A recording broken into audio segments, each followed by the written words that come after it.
Gotta bring those capital, man. Guys, I have bad news. You were recording? Some part of the recording was lost. So the podcast will begin here. Aduh. Baru kutuk kita, man. Kau never lah. No, I'm sorry guys, but that was a good discussion. But only partially was recorded. And we have to do this bit again. For those who just listen in media res, hello ladies and gentlemen, and welcome to another episode of dia.log, the Gamer Matters podcast, where we talk about the things that matters, that is video games. And we totally do it the first time because we don't have to record it a second time because something bad happened. That doesn't happen. No, nothing happens. Nothing bad happens. Serious. We are recording this episode. We are very professional at this. At no point did we record a version of this episode that involved Cockney Japanese orcs. Oh no. Oh, we totally missed the 40k maid cafes and Japanese weddings. It's okay. It'll be one of the great mysteries. Like our true fans will be like, we'll piece together what we were talking about. Oh like, god. But this episode they talked about it. I think I know what they talked about. And wow. So hopefully, okay, that was a mistake on my part, but hopefully this one makes it. Hopefully. This is the first time we're doing this. Come on, second episode only. So, yeah, how do we going to start the segue? Because that first segue was so good, and you guys cannot listen to that. It was so good. The segue was so good it broke your recording. And it's still good. And it's still good to everyone. And only the four of us can hear. And speaking of the four of us, I haven't introduced you guys yet. That was another bit I missed. Tak apa. So, we have one admiral, Wam. Onegashimasu. And next we have Ricky or Daniel, then. Ohayo soro. And last but not least, we have Zulhanan or Nan. What up? And I am your host, Amira Mekranos Ashraf, that totally did not do anything wrong today. So let's get this show on the road. For real this time. For real for the first time. For the first time. For real for the second time. But here we go. Okay, so last 2 weeks we were invited to go to a very interesting event launch called the Kitamen Experience. For those who do not know, Kitamen, one part gaming studio. So you can go there and play PS4 games at an hourly rate. And part of it is also esports organizers. They have been involved with various tournaments where they have handled a few games, such as in Malaysia Cyber Games, and recently the Malaysian Esports League, they handled the side tournaments for FIFA and Mobile Legends, while the main attraction was Dota. So, Of course it's Dota. Always Dota. Of course Dota. Even at my funeral, the main attraction is Dota. That's The Dota must be there. So basically, we are not talking about Dota, but we are talking about this 3-year-old startup company announcing that they have a new crowdfund campaign. So for the low price of 200 ringgit, you too can make a quote-unquote order of Kitamen. shareholder, yeah. Yeah, shareholder to be exact. So they have this like crowdfunding campaign at ata-plus.com/deals/Kitamen. Yeah, if Just you guys put want. Put a link in the description. Totally, if I remember. But Okay. now, if that also I got screw up, that'll be even more interesting. So basically, you can see there's a whole pitch campaign that if you guys have seen something from Kickstarter or Fake, it'll totally be very, very relatable, Familiar. very familiar. Yeah. You have this page or we have this value, so and so, how much you want to raise, etc., etc. So, panel, list of the panels. What are your thoughts about this? I'm reading through this, and Again, Again, yeah. no, this is a different thing from not, but like, cause it says the Malaysian gamer, 14 million gamers throughout the country, 586 million ringgit in revenue. From where? Like, whose revenue? Because is it like, yeah, who's making that money? Is it game developers? Is it cyber cafe owners? Is it Battle Arena? Which number they are pulling from? Is it Steam? Yeah, exactly. Is it Exactly. something? It says the source is from Newsweb, but it doesn't say whose money this is. I know gamers aren't making 586 million ringgit, or else I'd be rich. Yeah, probably Even- as MDEC for the source, I think. There's no link to the source or anything. It's like, yeah, where's who's making that money? Like, you can't just say total game revenue, because you make money from selling the game, you make money from like marketing the game, so who's making this money? I must know. Are you saying that they? I'm not gonna say back. Made it up.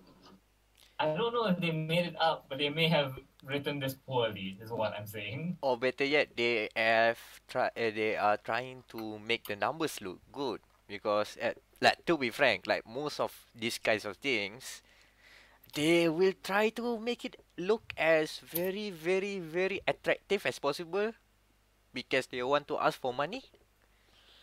As the proud owner of 200 ringgit, exactly. That's the problem with 200 ringgit. I second that motion.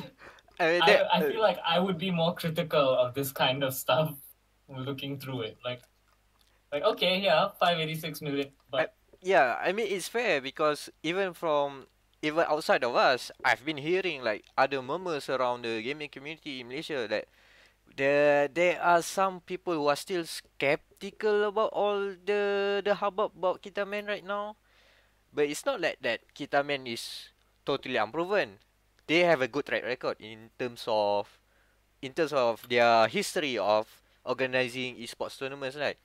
In Malaysia, we have a lot of bad track records of people of organizers not paying the players their prize pool, the money that they should be having. Like some of the tournaments are still not paying their players. But for Even Kitamen, after 2 years. It just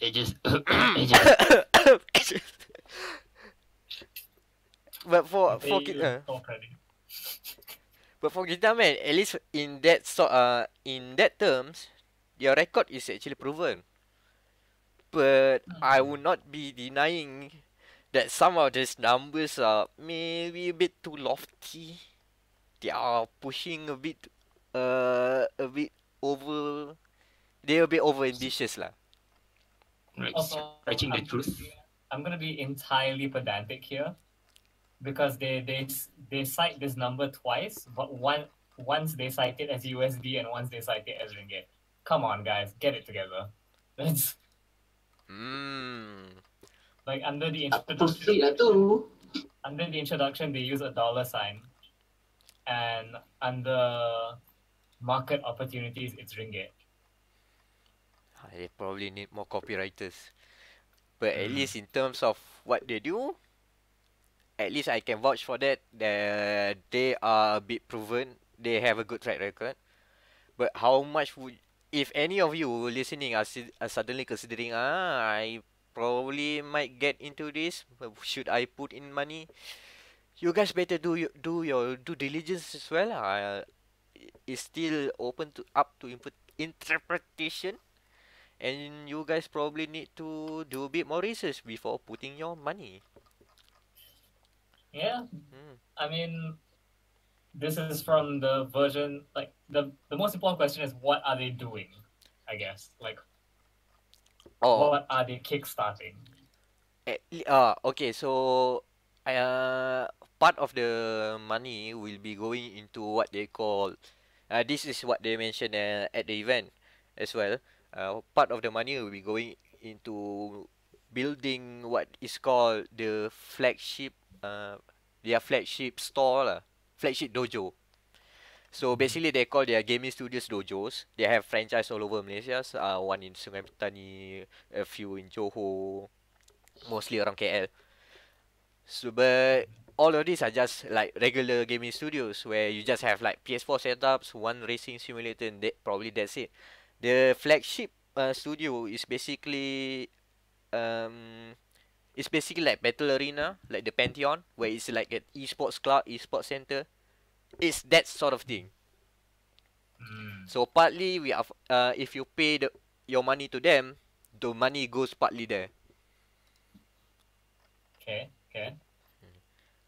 Yeah, about the event itself, I guess that's it for the crowdfunding stuff. Because at the event itself, there's a lot of different announcements, and those who were there are big names. Somehow we got lumped into there. I don't know, but That's how you somehow know their standards are dropping when we're there. we were suddenly, I got an accidental invite, at least from Azman the CEO of Kitamen. At least we are in good terms lah. So, but still, somehow a lot of the big giants there, they have the ministry of, there was a minister there coming, and the CEO of MDEC, one of the agencies that I forgot what it stands, but what basically they do is they help promote gaming in Malaysia as well as other things digitally and stuff like that lah. And a lot of various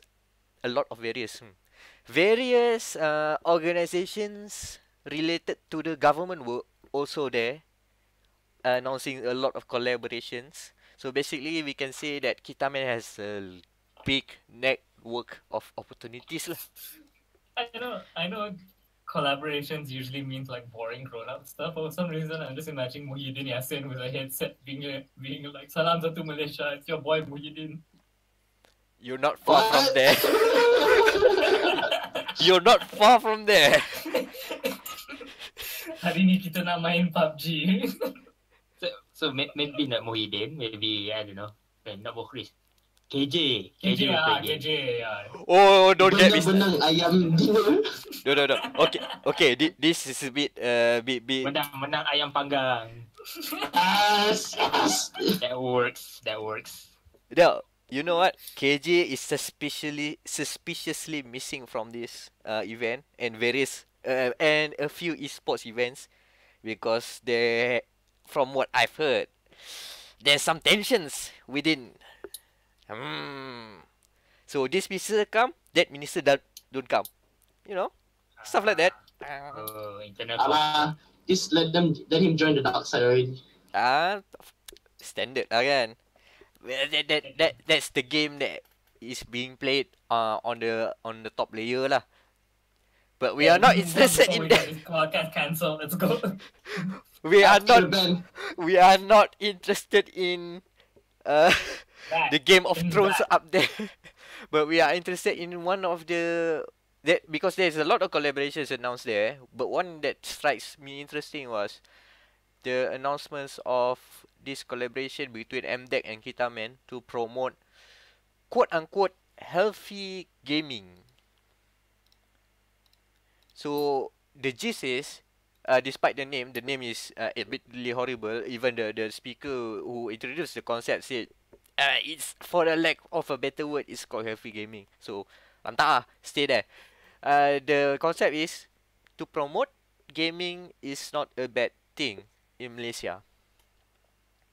What are your guys' thoughts about this? Well, it's definitely something we need to do. It's just how are we going to do it? That's the important thing, because everyone says they want a better reputation for gaming, but how are we going to do that? Well, when you say about healthy gaming, I think of it as Wam said before the recording. This some guy playing some Wii Sports. Gonna play Wii Sports, Mom. I mean, as I stated before in the lost recording, actually Kitamen actually did that. Because one of the along the presentation that they've made that day, they've showcased, because they have been organizing esports events for quite a long time, like 3 years, and a lot of events under their belt.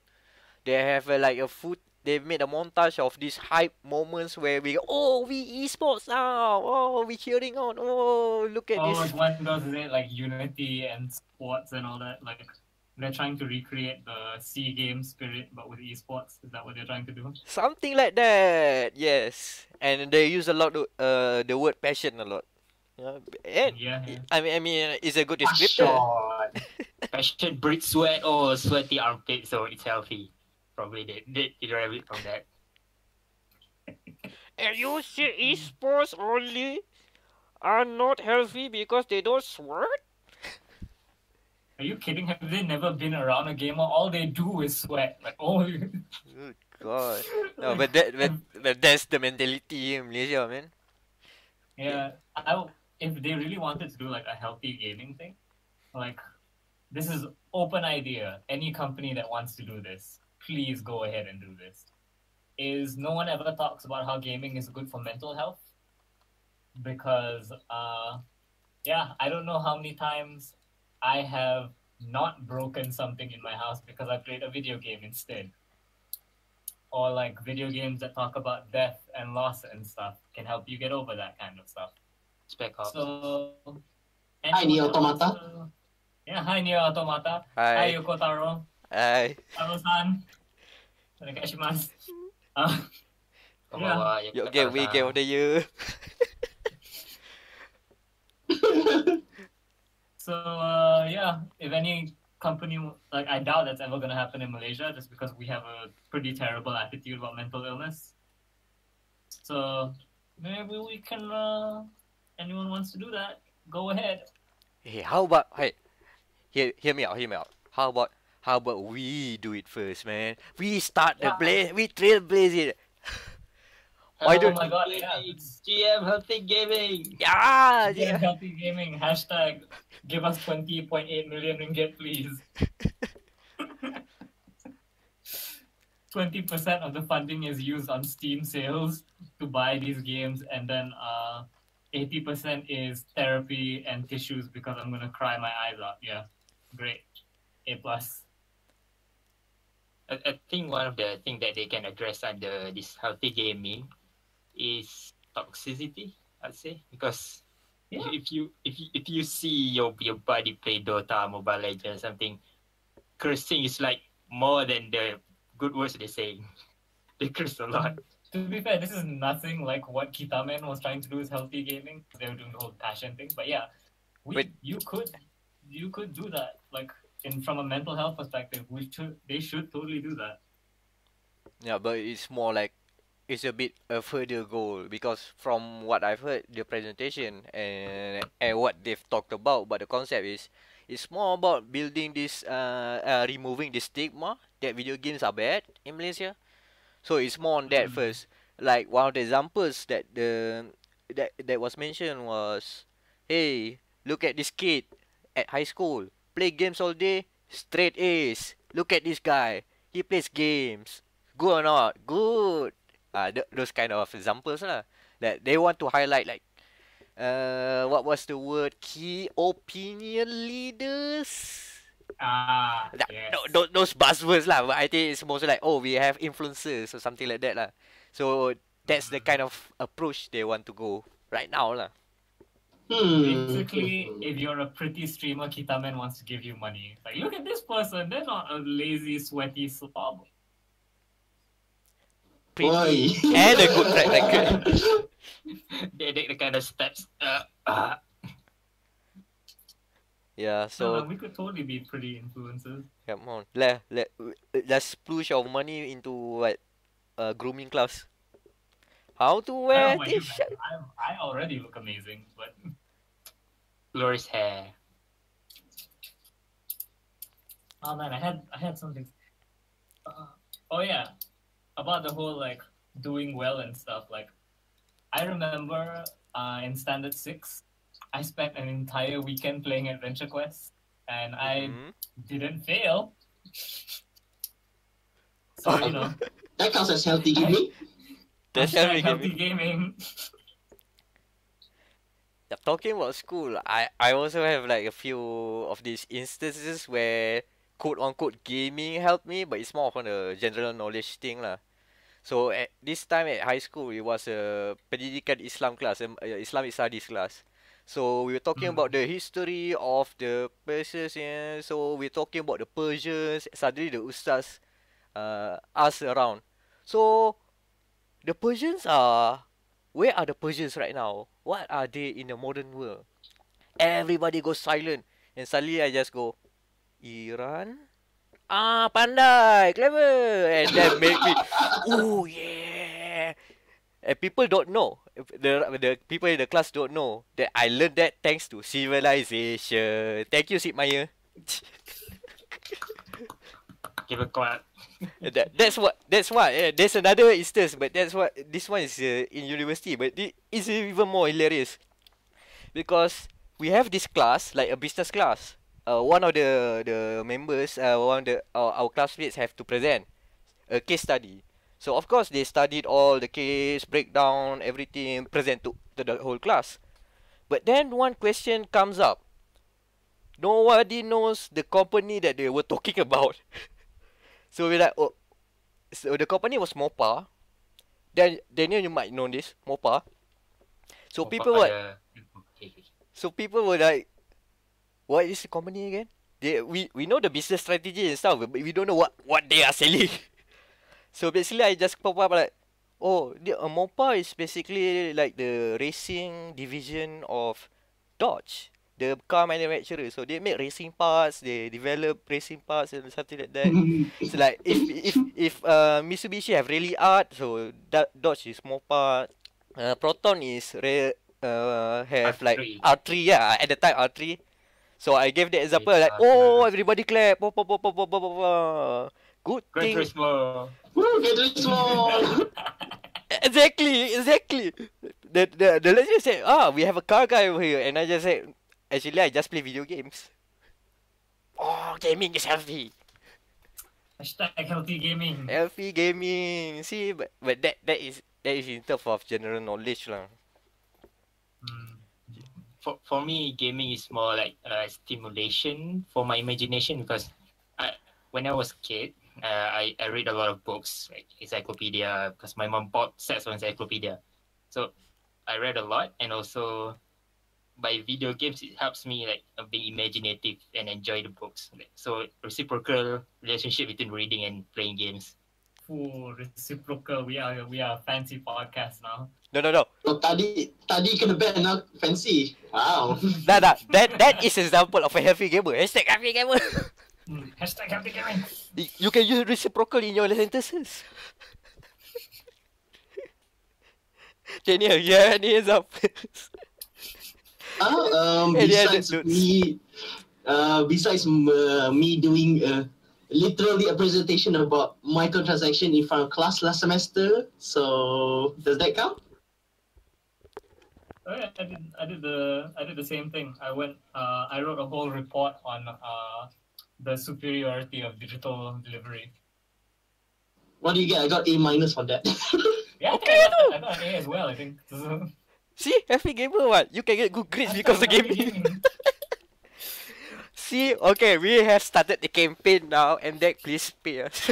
Yeah, no one is allowed to do healthy gaming anymore because that's ours now. See, before people start, we already started. Hey. We own this. You Now- had like before the episode came up to do this, and now we're doing it. So yeah, screw everyone else with us now. Speaking of screwing people up, I've heard that PUBG Mobile screws people up for Someone's giving getting it. false chicken dinners. Ayam panggang plastic, is it? Okay, so let me. So Is it like that? Is it like the KFC thing where everyone's like, "Oh, they call it KFC now because it's not actually chicken"? Is it like that? Are they giving you mutant chickens, Daniel? Not exactly. So basically, Daniel, you've played PUBG Mobile. Yeah, PUBG Mobile is already out now worldwide.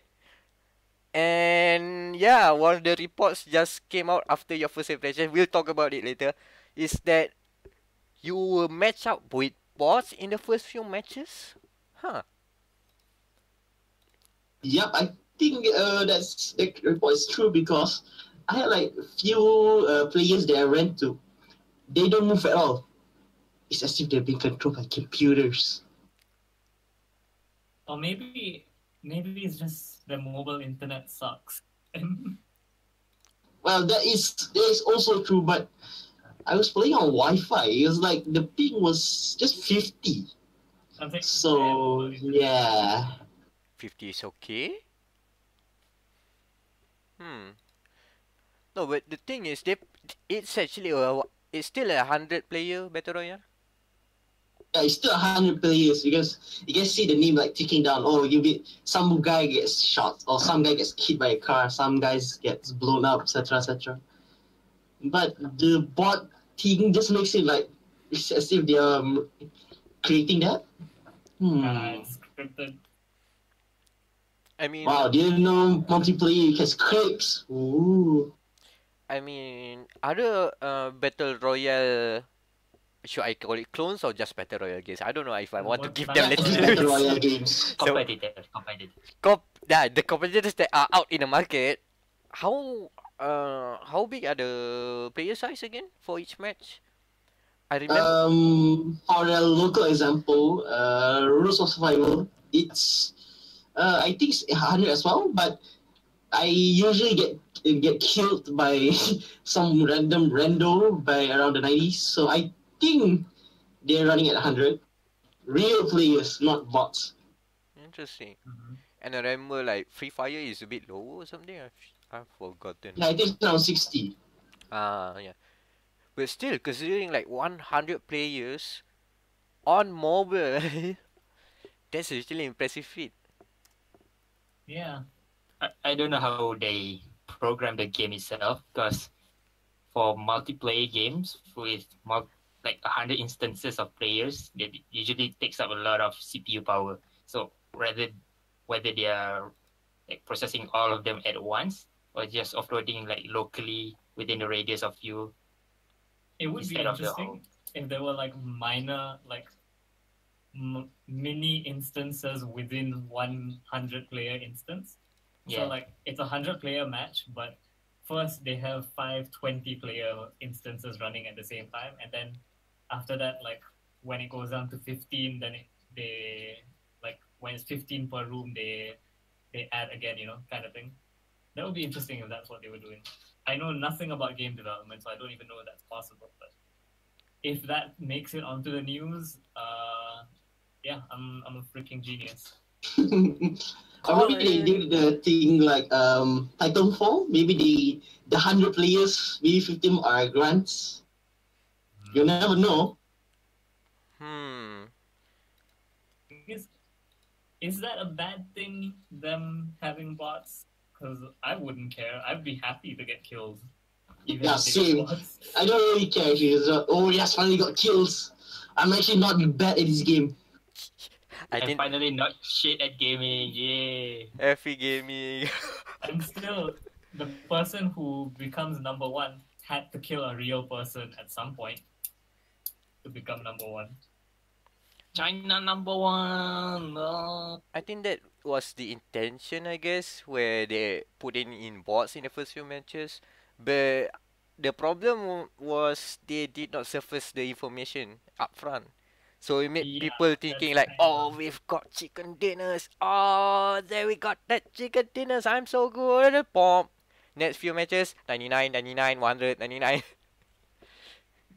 You can't even survive. Even one guy. Yeah, I've been struggling, so betul ada.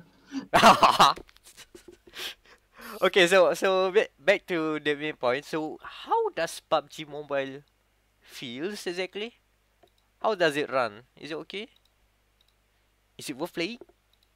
Yeah, performance wise, because the one on Xbox and even PC is still shit. I don't know how can they run it on mobile. Yeah, I think it runs fine, but I think the theories are correct lah, because if 99 players boleh main and that there's no big latency, I think there is bots, because it runs really smooth on my 5-year-old phone. Not 3-year-old phone. It's an old Huawei P9. So what, 3 years old now? Ooh. Yeah, mobile gaming is rather interesting. But the crazier thing is because like all these big players suddenly come into the fray. Maybe a bit late because there are many copycats already out, but still they are now coming into the fray. You want a good mobile gaming? I recommend. I Honkai Impact. I thought this was a segue. You missed the point. You could have made that segue, but you instead kill your waifu simulator, which I don't mind. But still, I was hoping that what I'm setting up. What I'm setting. Oh, he passed to the other goal. Nah, man, it's a Honkai Impact 3. Guys, play it. It's a gacha game, but it's actually good. So I haven't spent any money in it yet. So that's how you know it's good. For how many hours have you played? Too many. Too many hours. Okay, that's a good sign. So So the other game that I was thinking that one would have mentioned was actually Fortnite, which is also going mobile. But I don't think it's an invite system, right, to get into the mobile game. Yeah, it's right now. Yeah, it's still in beta. Gotta ask Drake, like, yo Drake, can we play Fortnite on mobile? Boom! Twitch record broken. So here's the real story here. A combination of Drake, that rapper dude he's from Canada, right? Okay. Yeah. Oh. I just know that he used to call me on my cell phone. Oh, good one. That's a good one too. That was great. A combination of Drake and a former Halo competitive player turned streamer, turned overnight Fortnite star player success story ninja, and a few other known celebrities in America. Like the four of them gang up in a Twitch stream one day and broke the concurrent viewers record. And to put things into perspective, the before Fortnite, the record was held by this guy called. Hold on, I thought it was supposed to be Tyler One. It's a League of Legends streamer.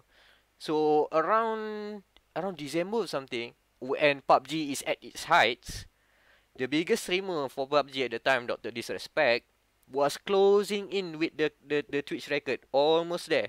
They even started a beef on Twitter, just a bit of banter to celebrate the momentous occasion that another streamer is closing into that number. And then Fortnite came. Oh, easy. GG easy. Easy money. Now, of course, it's mostly thanks to Drake, of course. Look at his Twitter, man. He has like 30 million followers on there.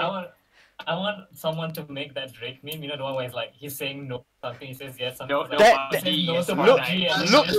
that. Wow, click at one of the links in our outline. Click at one of the links. I think it's it's on the ninja thing. You wanted that meme? You wanted that meme? Checking it out. No, Ninja was the CNBC one. No, that was not the meme. I thought I linked that. Okay. I can assure you that the meme is there. Being done. It is being done. It has been done. It's basically what you've described. I You could have never sworn I've disappoint. leaked that. God dang it. So basically, the moral of the story here is if you want to break Twitch records, get in celebrities. Get Drake specifically. Yeah. Get Drake. And also, speaking of Fortnite on mobile, there's a news here saying that it got 1.5 million US dollar in revenue in its first week. Fortnite Mobile. Damn. Just for mobile? Swimming in yeah, just for mobile first week launching. Goodness sake. I thought that was in total. Alright. That's a crazy number. Another fun fact. It was revealed at a recent GDC talk. I haven't have the link here, but if I'm not mistaken, that the development for Battle Royale that was supposed to be the PvP component for Fortnite proper, Save the world. it was supposed to be a component there, and you have to pay to get the whole package. But they've made it free to play. It was only made in just 2 months. Boy, what a good decision was that. 2 months. They cobbled together in 2 months. Fortnite, right? Like, all the assets already exist. So Yeah, you're the not assets, using the programming. Just like what changes to 99 people. Okay, we're done. That was the Is it greatest still building decision in that they Fortnite made. Battle Royale? The greatest gamble, probably. The gamble that killed Paragon and probably the new Unreal Tournament. A lot of the money. Unreal Tournament people were taken to help make Fortnite Battle Royale. So, yeah. Actually, do you guys want to talk about that? The whole like assets being available online for free now? Okay. I've Set it up. got the story here. Okay. So, with the popularity of Fortnite Battle Royale and some of the developer being moved to the Fortnite stuff, so Paragon's basically dead now and getting cancelled. So, I don't know what I don't know what got into Epic Games head. So they decided to release all of the assets of Paragon. So all the character models, the animations, the sounds, every asset they release it for free for the Unreal Engine 4. The main assets, they said yes, the characters are coming soon. So let's say they have waves of release. So now they release this character stuff. Next wave maybe sound. So 12 million US dollar worth of effort in Paragon, just give it for free. $12 million worth of effort down the drain. No, it's an They already Unreal made move. it back. I can't. Yeah, pretty much. For someone like, I'm thinking what you could do with these assets, right? Like you could 3D print your own statue if you wanted to. Just download the model, pose it, and then pay a ridiculous amount of money to get it 3D printed. You could. Also, there's gonna be porn. Like there's gonna be porn of Rule 34. Paragon characters. Rule 34. Yeah. Just give me my Paragon dating simulator and we'll good. Joe, let's do that, man. We can make that. I gotta wait for Doom guy to come out though, because I know he was in Paragon, right? Am I thinking of a different?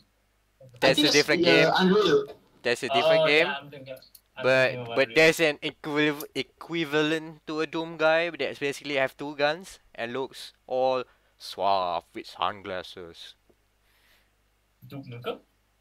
It's called Twin Blast. It's basically a rip off Duke Nukem, probably yes. Non-cooperated Duke Nukem. There's also a knockoff Diva there, a Korean pop star turned I don't know what the equivalent in Paragon, but there's a K-pop star there. See, senang ya. So just required assets for those game developers listening. Just acquire those Paragon assets, slap in the Doki Doki Literature Club music, and then you get yourself a dating simulator. Yo, she's cute. Yo. I don't care about her stats. She is adorable, and there is porn of her now. Using official assets. Yes. What's her name again? What's her name again? I assume it's Shinbi, because I typed in Paragon Idol, and that was the first result. Yeah, sounds about right. She kind of looks like Yuna from FF10. Not that I've Googled or anything. No, not on Google. Maybe on rule34.com, but not Google. Probably not. No. Gotta type that in actually. Oh, safe search is on. Whoa. Whoa. We going there, man. Whoa. We're going down the rabbit hole. What I do while we're doing the podcast is none of anyone's business. I mean, while Also, there isn't. I mean, while Wam is getting deep into whatever is digging in, why not we talk about something that we have to go into next, which is into the bridge. Into the bridge. Okay. Not your best segue. It's a bit of a stretch. I'm trying. Like It's late night. It's late night, so it's excusable. Now I picked too early. Chala, like coming into that segue. I picked too early, man.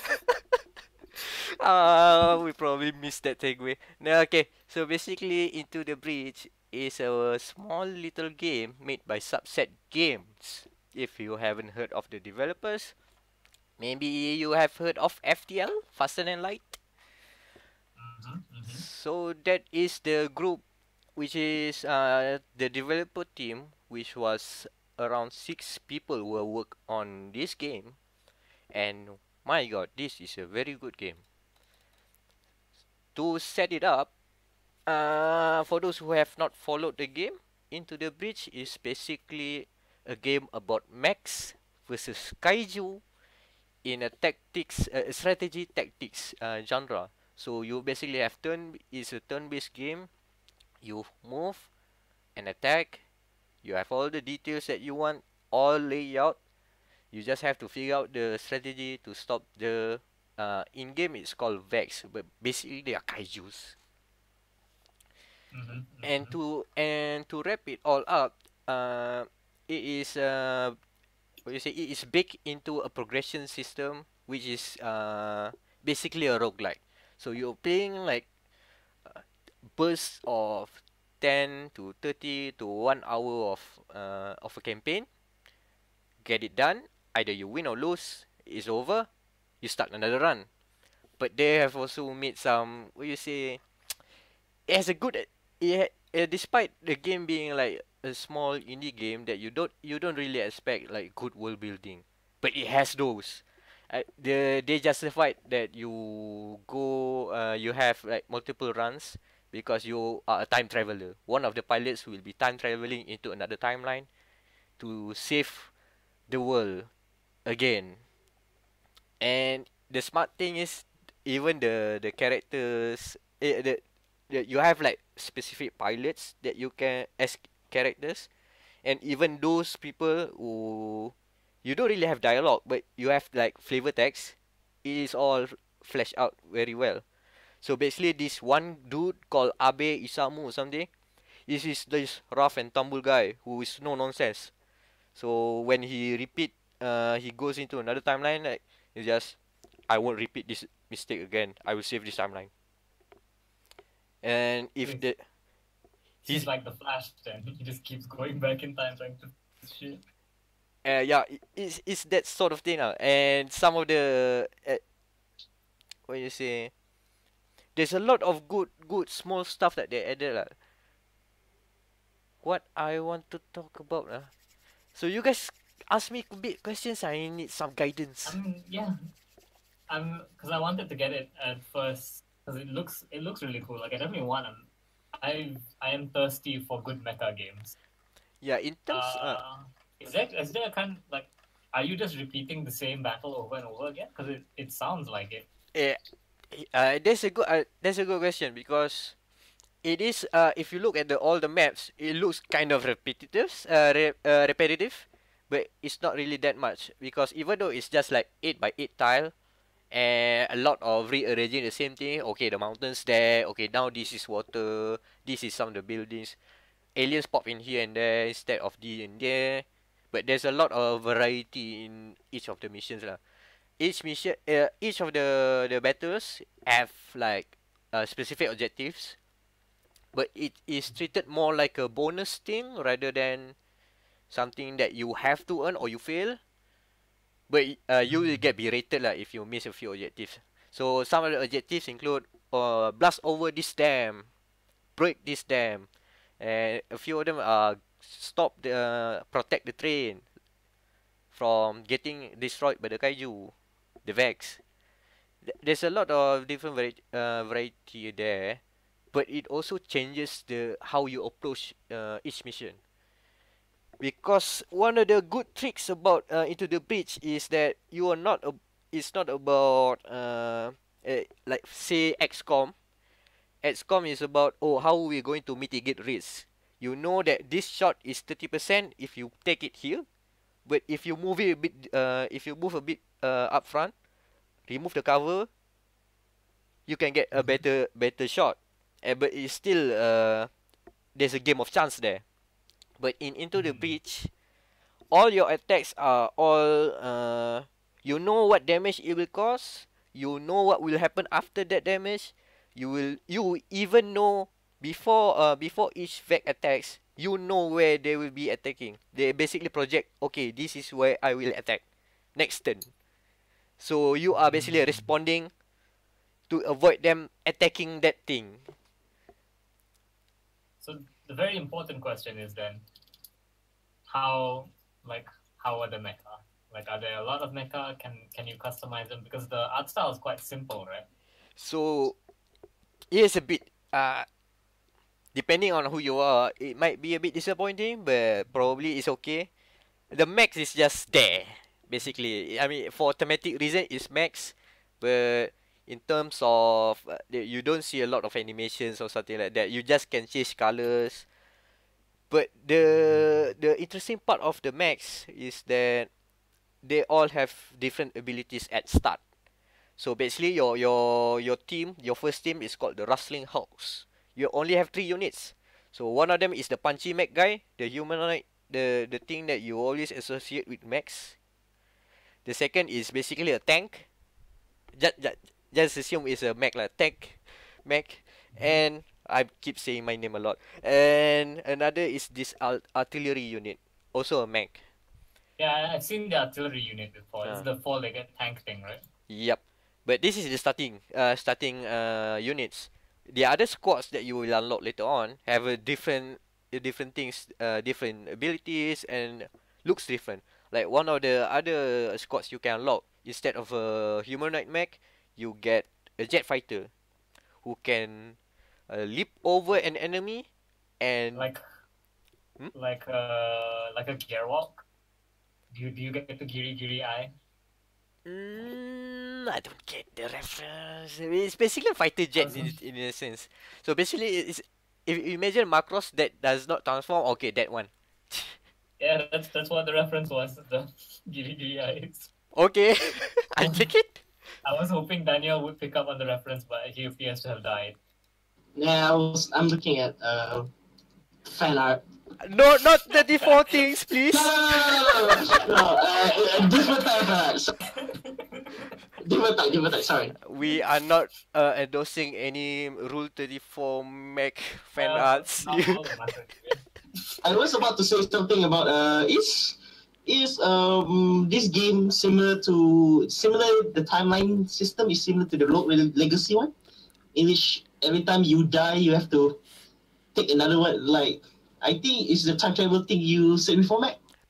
Yeah, since it's a roguelike, there is, while a lot of the things are random and a lot of your progress might be lost, but there is like a certain persistence to your progression. Like Daniel said about Rogue Legacy, it's a bit similar, I guess. I'll describe the time travel system again. So basically, if you are game over, basically you fail the not fail the mission. You have like this one ticking not ticking. You have this one gigantic life bar which is called the power grid.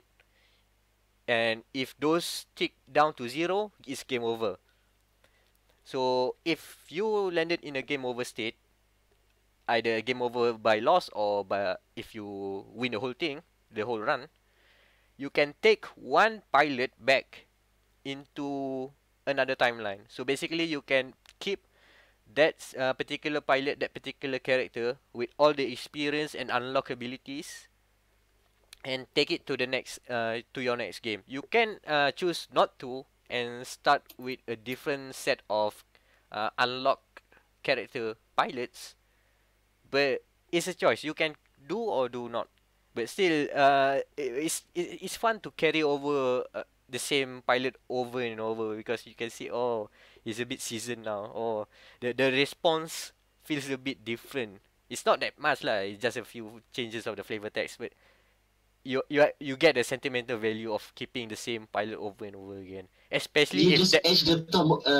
So basically, you just edge the like the movie Edge of Tomorrow. You just torture the guy into becoming a seasoned veteran. basically yes. I almost get that.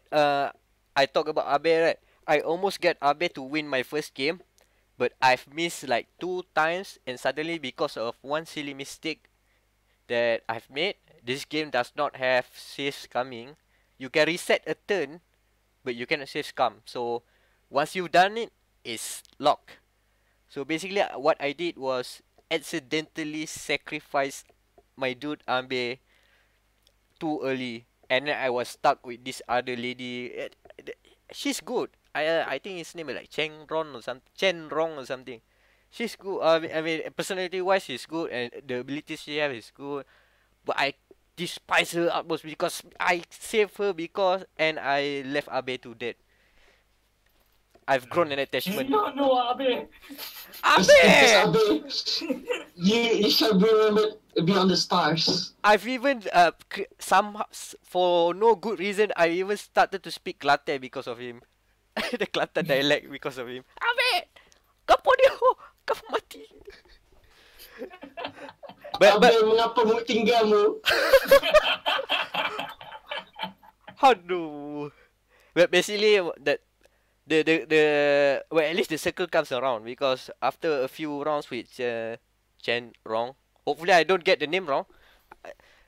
Uh I've managed to get Abe back in my new timeline, and it's still it's still like that lah. I like him because of one thing, when you in certain missions, you will get this what you call this as time pods that comes from another timeline that can drop into a mission, and you should get those things because it adds goodies. And sometimes early in the game, you can get new pilots that you can use in future runs. So basically, that's how I unlock Abe lah. I didn't start with Abe, but I found Abe from there, and I stuck with him for a long time. So if a mission where Abe is there and the time pot drops, he's just get it. He was just want to punch Vex. So you guys get it. He's that kind of no-nonsense guy. I like him so much. Also, the writer in for Into the Breach is actually Chris Avalon. Now it makes sense. I see. The guy who basically wrote Fallout 1, Fallout 2, Fallout New Vegas, all the good Fallouts, and a lot of good CRPGs. Somehow he had, since he is now a freelance, so yeah, he contributed with the writing here. It's just flat. It's just like text. Flavor text. It's not a whole big plot or something. But those flavor texts, man, it really drives you in. Chris Everyone, he's good at flavor text. People like don't realize how important flavor text is. Like flavor text to me, like if you're making any kind of RPG, like flavor text should be one of your most important things. Here example of one of the good flavor text. You know that the civilian buildings I said earlier, kan? So those are basically the power grids. They act as double power grids. So if you take 1 damage from the power grid, if you let the kaijus, the Vex, attack the power grid, of course you lose the civilians and you lose the 1 pip of the power grid. So you are 1 step closer to a game over. But each time the Vex comes close and projects an attack to the one of the buildings, there's a flavor text pops out. Some of them are like, "Oh, what's happening? Oh no, I can't see because the building got webs."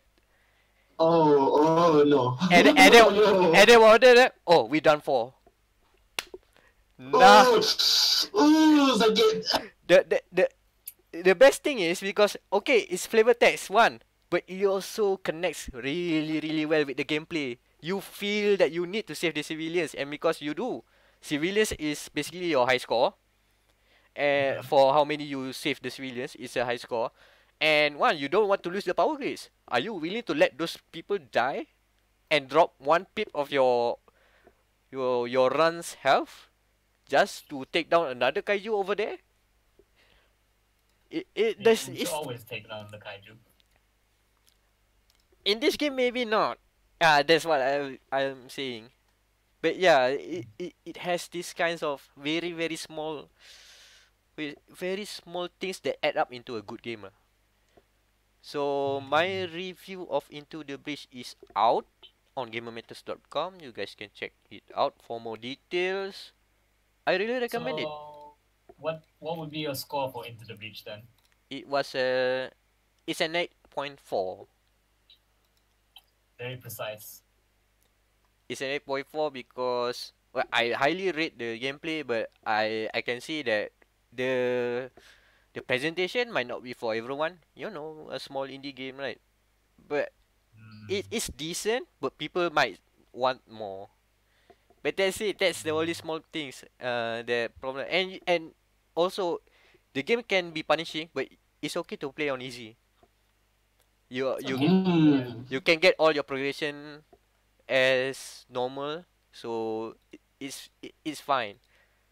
It's just that if you are if you have played a lot in normal and suddenly drop to easy like I did because I want to see all the islands, all the content that was locked, it feels a bit, I don't know, it feels a bit too easy for me. So but it's still viable. It's a viable option. You won't miss a lot from dropping the difficulty because even on normal it's really punishing. You really need to know how to play that game. There's another mecha tactic game coming out soon that I'm kind of excited for. Battletech. Oh, Battletech. Hey, it's the similar strategy tactics in a way. It's turn-based, right? Yeah, it's turn-based. It's I just know not it's grid-based. based off like an old tabletop game. And so I'm pleading that it's good.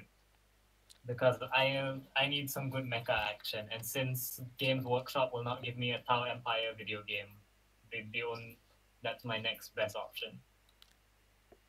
Oh, it's by Paradox and another level, so I think it's fine. Paradox For Battletech. Paradox are trusted names. At least for this kind of budget games lah. I mean, not triple A, but the middle budget. The double A. Double A?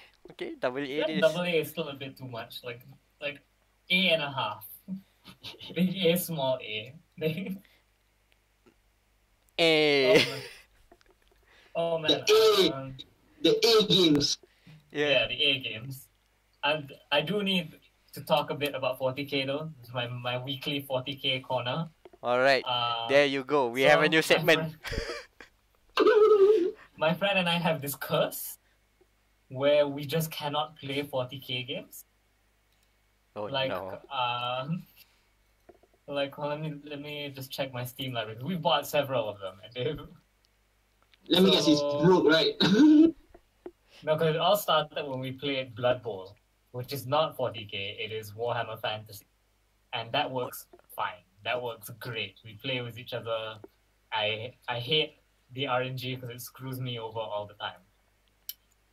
My undead team failed all their resurrection rolls, so half my team died. Then during the Steam sale came Battlefleet Gothic, which is a new-ish 40k game. It's about like fleet battles, essentially. I freaking bought that. I bought the DLC and everything because it was you buy it with the DLC, it was cheaper, and I wanted to play as Tau Empire. Bought the game, does not work. Like it just straight up will not open on my PC. Oh boy.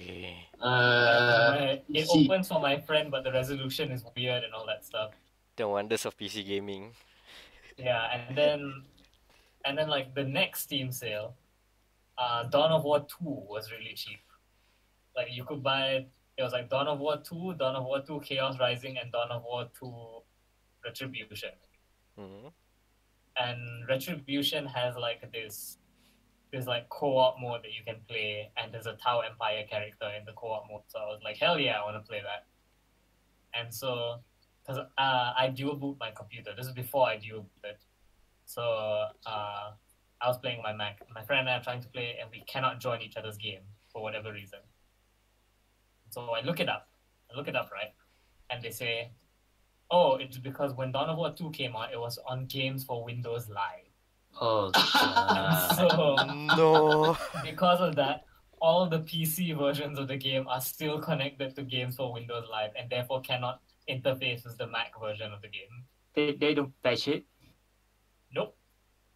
You kidding? Patching it would take work.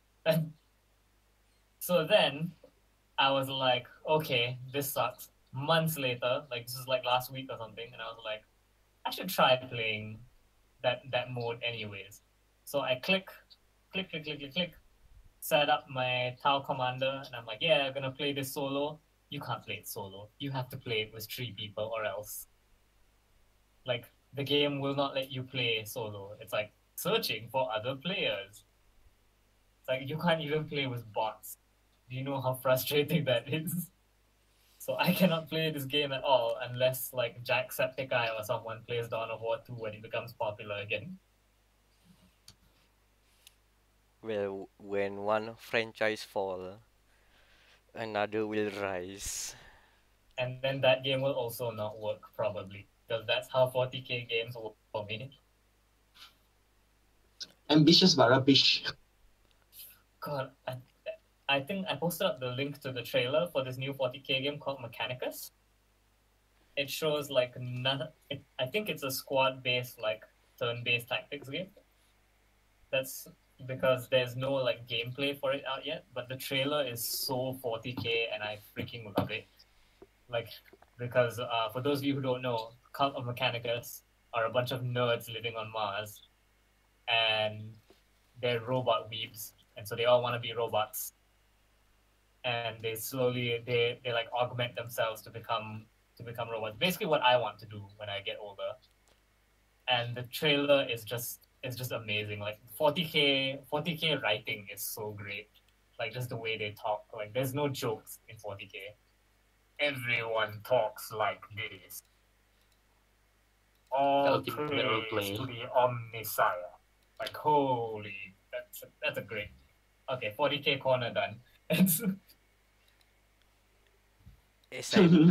As I Alright. mentioned earlier, when a franchise falls, another will rise.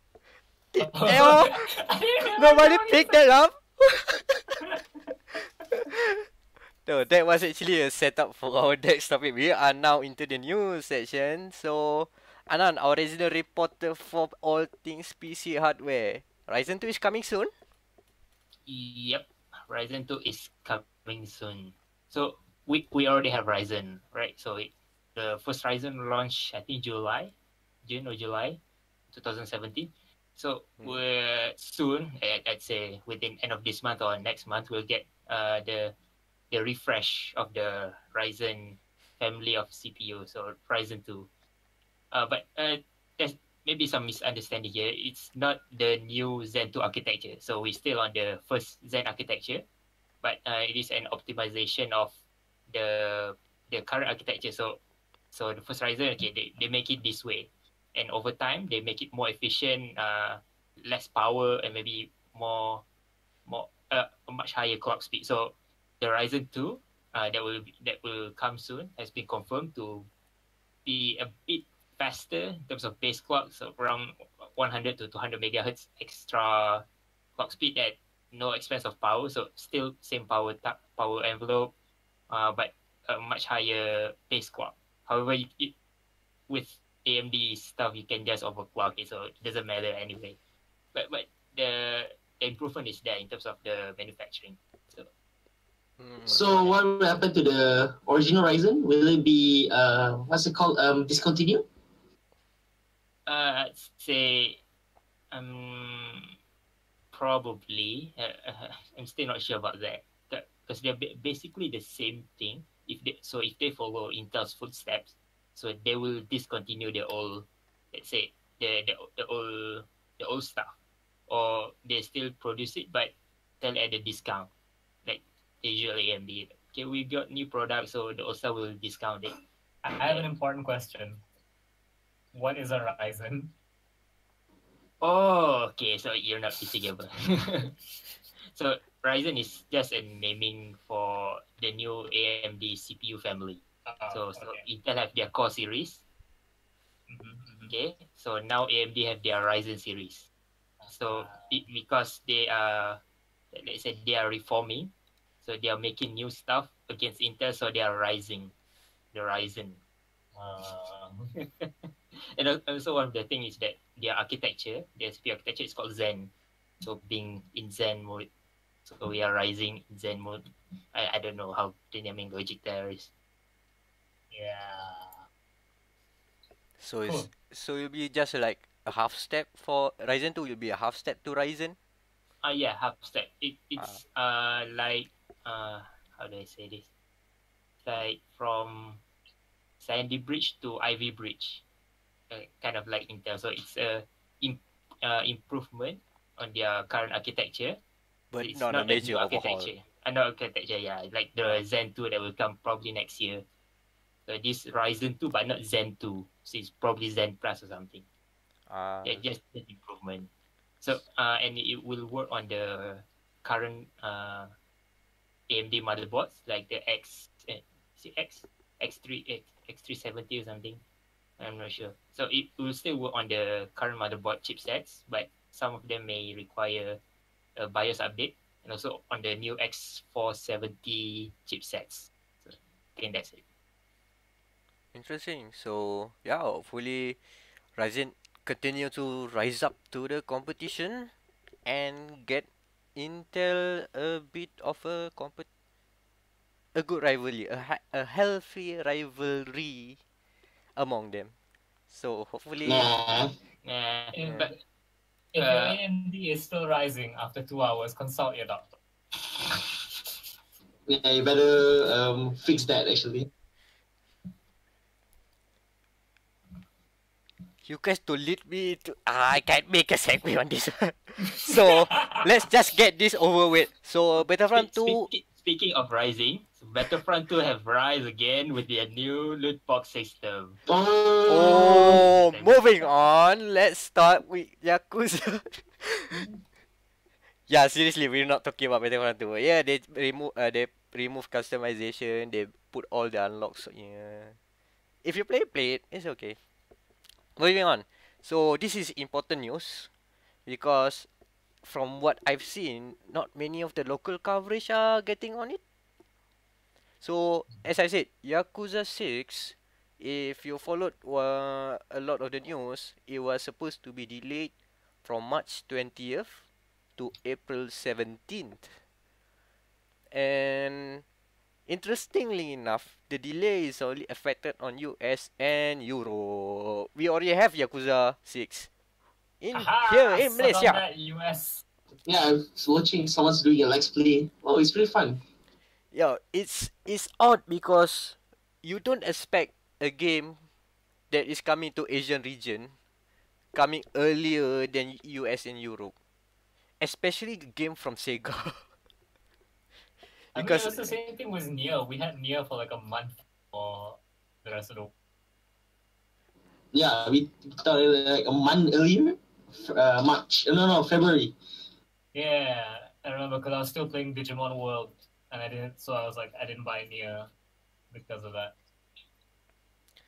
Yeah, and the thing is, I only learned it like a few days before the game actually is out. The thing is, you don't for Yakuza 6, the game is not on the this is for PS4 kan? Or this is a PS4 exclusive game. It's not on the PlayStation Store. So I don't know if the game is coming out here right now at the same date or is it delayed. there was supposed to be a demo for the game, but it was screwed up in another way that somehow allowed certain players to play the whole game. It was a major screw up. They have to remove the demo, and now it's reinstated back. But it's only on in US and Europe. It's not still not available in Asia. So I had assumed that the game will be it'll be out on April 17th. Appeared suddenly, boom. But nope. So actually, the local retailers, the physical retailers, the local stores here, were actually stocking the game and accepting pre-orders. But I did not see any word of promotion until the release day. So are we getting illegal copies of Yakuza? Pretty much. Because I know we shared a PSN region with the US. No. No, I think we have our own region. Yeah. Asia region is like region 3. Region 3 is completely different. It is for Hong Kong and Southeast Asia and selected markets. Asia Pacific. Asia Pacific, but I think Australia is not included. If I'm not mistaken, Australia is like lumped into the Europe R2. as well. R2 what? Yeah. So that's the thing that there were not enough information laying about this game status in Asia. So we reported first. Yeah. If you Google Yakuza 6 Delay Asia, you can only see results from gamermatters.com. We reported first. And nobody want to follow. At least another good news about Yakuza is that Yakuza Kiwami 2. This is the remake of Yakuza 2. It was released last year in Japanese and Chinese. It is in PlayStation Store Asia, but in Chinese only. If you want to play it, you can buy it now. But if you are an English speaking person and could not understand other languages, the game is coming out in August. So hopefully that one does not get delayed and we got it even later or something.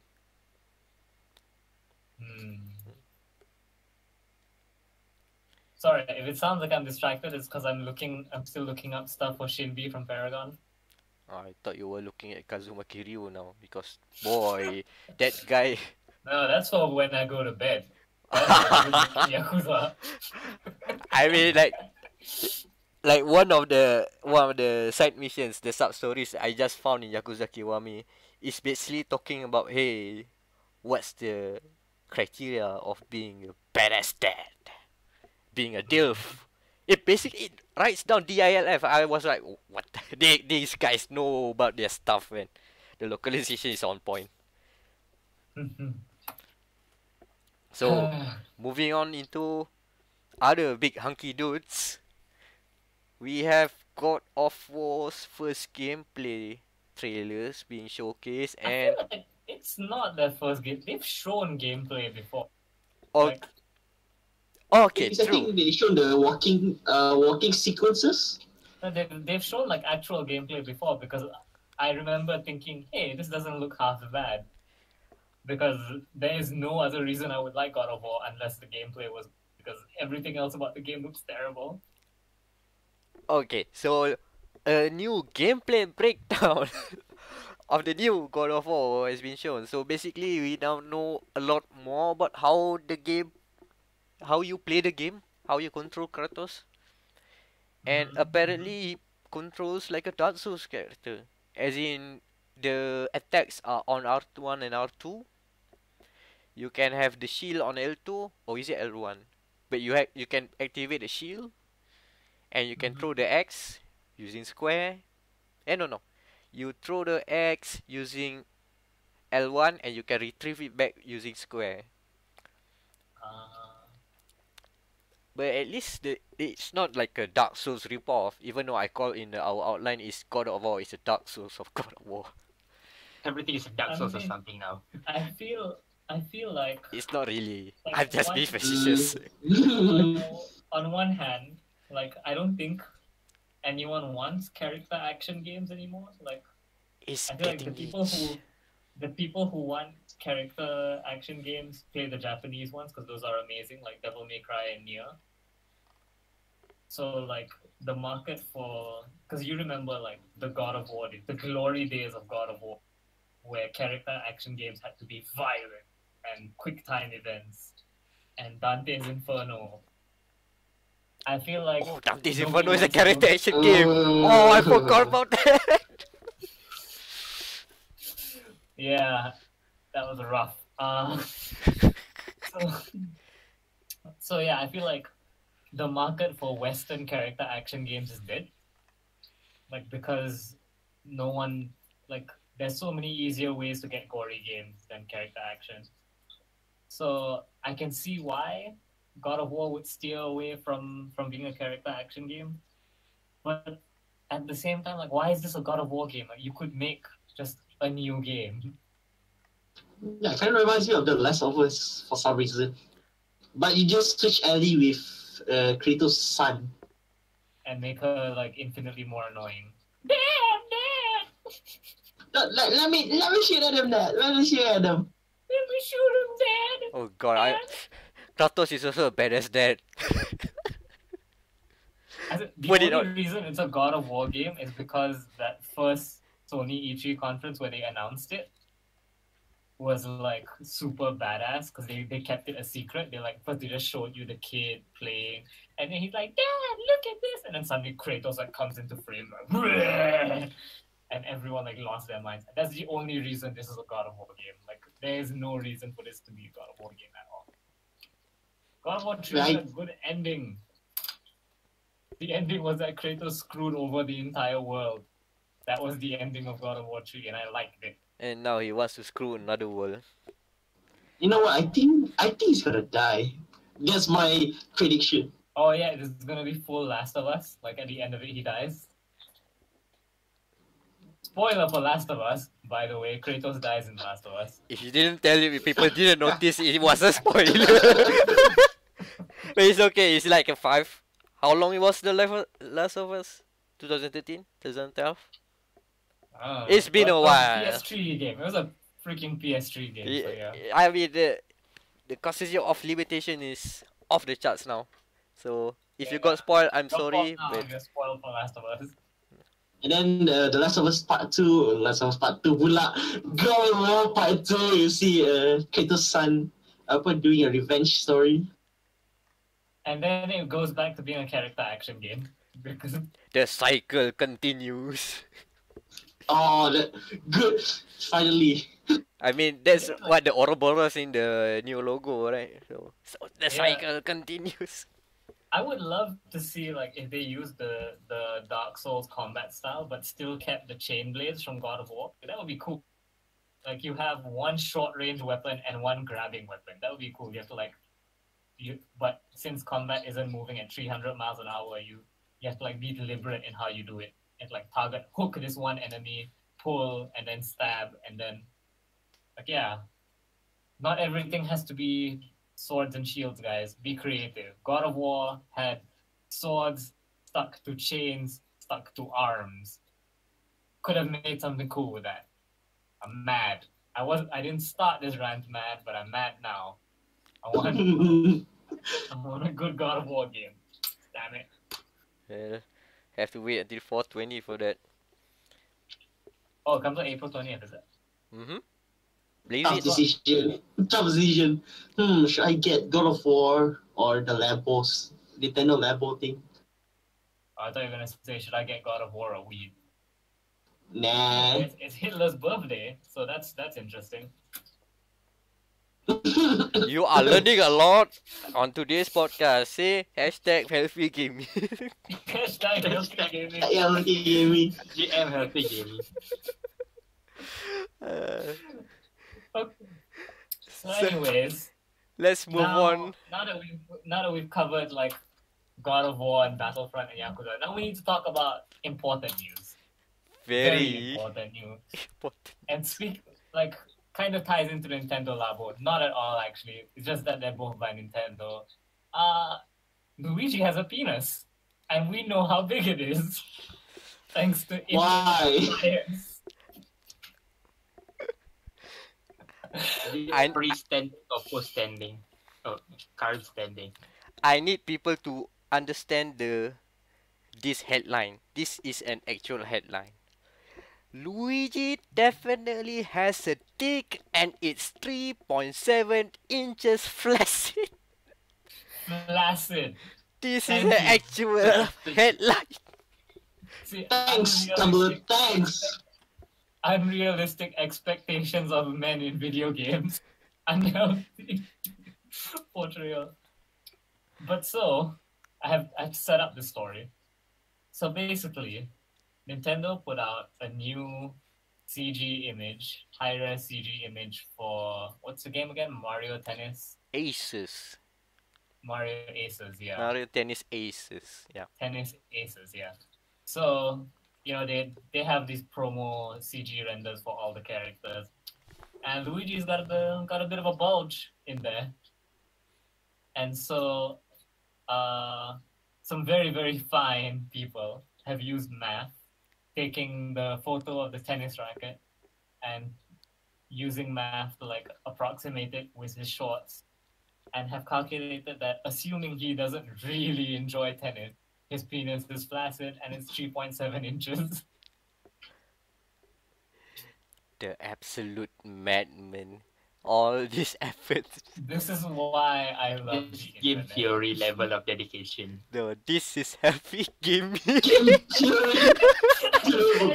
you can derive the length of a certain character's penis by just looking at a screenshot, calculating how much the pixel is in reference to what a real life measurement is, and all the maths work out into this. Good job. I mean, we could also just assume by the size of his hands, right? Like you just measure from palm, tip of the middle finger. I am definitely not testing it right now. Because if you're going by his hand measurement, what's the name of the princess that's with Luigi? Like not princess. Not Peach, but Daisy? Daisy. Gianna? Or Rosalina. No, Rosalina's game theory says Rosalina is his daughter, so not her. Wow. We're going with Daisy. game theory, It's man. like if you play like one of the Mario Tennis games, like if Mario is Peach, then like Peach's Luigi is Princess Daisy. But yeah, Princess Daisy, lucky girl. If we're going by the size of his hands, just saying. No wonder dia ada doktor dah.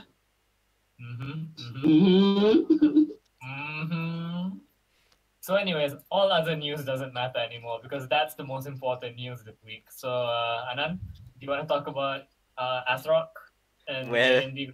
Hopefully it's rock hard. Oh no. Oh no. We are dicks. I am disappointed with that. But I have to do it. It counts as a segue. So Anand, go on. Okay, this is just a short news. Ezra has been teasing like some images of fans, as in component fans, like graphics cards fans. So people already deduced that they are making graphics card now. So recently they revealed that yes, they are making graphics cards now. So but they're making AMD. Yeah, they're probably going to focus on AMD cards only right now for ASRock. And for those who are not quite familiar, ASRock is usually considered a budget option. So they're probably going to release cards at a competitive price. So if you want to buy a new graphics card, ASRock might be one of the budget option. But with the price of graphics card now, I don't know how competitive they can go with the high demand. So before the ASRock is in the business of manufacturing what PC component? Yeah, PC component like motherboards. It's not only motherboards. So far, only motherboards. Maybe some mini PCs and stuff. So some history. ASRock is a company spun off from Asus. So Asus, they're making like sub companies out of Asus became ASRock. So if you Wikipedia, Azeroth, you can see their logo is basically the old Asus logo. Also the old Asus tagline. I see. So are they going to replace the Asus like entry level stuff? No. They're separate companies. They're separate company. Asus one company and Azeroth one company. But Asus is I'd say focus on the high end, but Azeroth usually focus on the OEM stuff, on the budget stuff. Even their budget gaming like the Fatality, it's considered a budget gaming lineup of motherboards. I see. So boleh ni lah. What's it called? I can look up into it for my next build. Then. Yeah. We'll see the pricing because the AMD cards are being snapped up like hotcakes now. Oh yeah, I forgot about the mining problem. Oh no, the mining. We don't talk about blockchains. We only talk about the mining problem. It's what's the word for it? I completely lost my train of thought actually. Okay. What kind of feeling you're feeling? Maybe I can find the word. It's this kind of distress and hatred toward mining. When I hear the word blockchain, it triggered me somewhere in my heart that you guys are the ones that are ruining PC gaming. It's your trigger word, yeah. I think the right word is triggered. That's the gist of it. So that is what basically I felt. But there's something looming in the shadow right now. But unfortunately, we all know it in a long mile because Shadow of the Tomb Raider finally got announced. So Shadow of the Tomb Raider already come out. Like, that's the problem about this.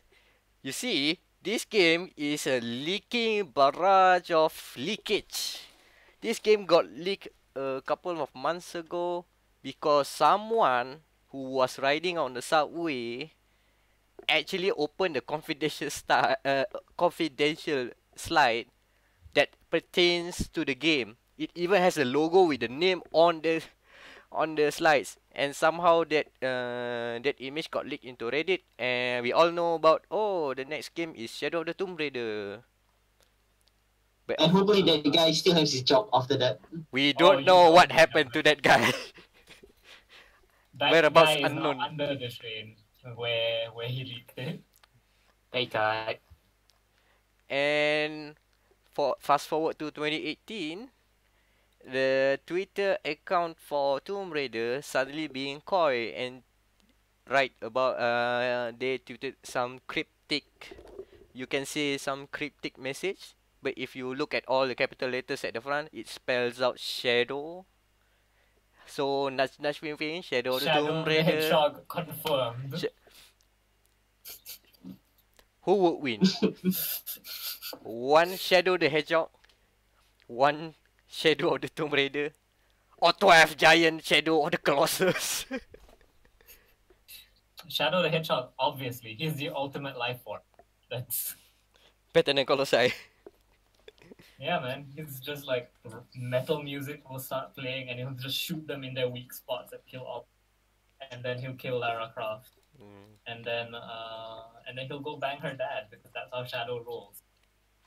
And the edginess kills, man. So Yeah, bad. man.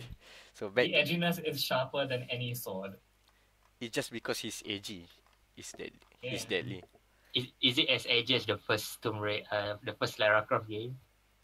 Oh, I don't know Have you not because seen? No. Have you not I'm seen implying Shadow the other Hedgehog? things. He freaking falls from space and then picks up guns and starts shooting policemen. Shadow the Hedgehog is great, by the way. Shadow of the Hedgehog is an unappreciated gem for good reasons. It's good for viewing, but not good for playing. Oh yeah, no. I would kill myself playing that game, but No, I actually played that game. It sucks. I suffered through that childhood. And I thought Shadow was cool back then. I was one I mean, naive Shadow boy. is cool. It's just no one has made a game deserving of Shadow the Hedgehog. That's the problem here. He's We not. need to make a game that deserves Shadow the Hedgehog. Yeah, he's not cool in the games he are in. He's not reached his full potential. Speaking of full Definitely. potential, Shadow of the Tomb Raider has not revealed everything yet, despite all the teasers, despite all the leaks. When they were about to make the actual reveal of the title, there's a countdown at the website, and the countdown also leaked the name and date of the release. We all know it in advance. Oh, Shadow of by just inspecting the HTML inside the code is there. Shadow of the Tomb Raider, September 29, I think. It's September. It'll be out this September. That's one day before before the reveal. The countdown was still ticking. And then when the countdown before the countdown how you say it? It was supposed to be that after the countdown stops, it will be a reveal trailer. Of course, showing the name and the release date. That reveal trailer, which is a 30-second teaser, doesn't tell much, was also leaked beforehand, just a few hours before the actual release. Kesian. Crystal Dynamic, come on. Korang buat apa? What are you guys doing there? I mean, it keeps on leaking and leaking and leaking. It's like nobody's I feel like- business. You need to Actually, with the change your flag strategy state- once that happens. Like, you have to be like, okay, yeah, we need to do something about this. I don't know what, but we need to do something. Because Hire better staff. maybe. I don't know. As a person who wants to be given special leak info, I'm not gonna say leaks are bad. Just like be prepared for leaks. The Subway one was stupid though. That was hilariously stupid. Yeah, I mean, it takes away a lot from the announcement. Like you said, you thought the game was already released because it because of no, you're supposed to have these kinds of reveals to entice hype to make everyone know, there's a new game. What's it called? Oh, that's the what's name. Oh, there's a new trailer. Hey, come and watch. But now when the surprise is ruined, people just like come and go. And it might be we shall see. We shall see what will happen with the sales for this game because it is coming out this year.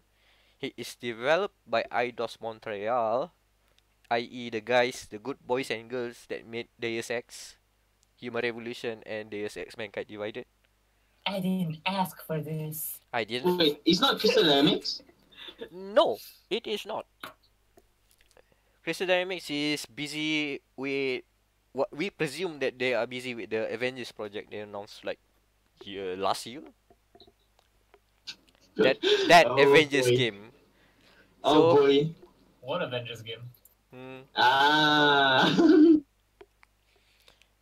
So we shall see. And the good news, of course, from all of this is that Shadow of the Tomb Raider will not be an time exclusive. It will be releasing on Xbox One, PS4, PC, all at the same time. Thank goodness. Link up the Switch. No. Though. What about Ouya? Ouya! It's there that I it's do called- recognize. Oh yeah. Nah, it's called the Nvidia Shield now. Did it actually change names to Nvidia Shield? I thought Nvidia No, Shield. Nah, they took the Razer bot. No. Ouya, I think. Yeah. It changed into a Razer thing. Cortex or something. ah. Can I still play Soul Fjord on it? 'Cause that's the only reason to get an Ouya is to play Soul Fjord. Wait, you have a Ouya? No, I don't have an Ouya. I barely have money for lunch. Dude, think of when the price rises for a rare Ouya. Nah, that is made of cheap parts, man. You can get it anywhere now. Shit, emulator. Come on. we just need Kitamen Gaming to give us money for our fundraiser to get an Ouya. So we can play what super jumping frog. Solfjord. Okay, Solfjord is good. At least Solfjord is good. What was that? Towerfall? Towerfall is actually good. So Towerfall was on the Ouya. Holy shit. yeah, that was an Ouya exclusive at one time. Imagine. That's why I was like, didn't Towerfall already come out? And I'm like, no, it's out on PC now. I'm like, okay. In a way, it's only 120 now. 120 Malaysian ringgit. So, Holy shit. apalagi I'm kat mana? getting 120 you for the red. But think about it. Do you want to invest in Kitamen for 200 or an Ouya for 120? Which is the better deal? But I'll tell you one thing. Buy the big max. They proofread the Ouya. They did not proofread the Kitamen thing. But they also did not open a booth outside of E3. Neither did Kitamen.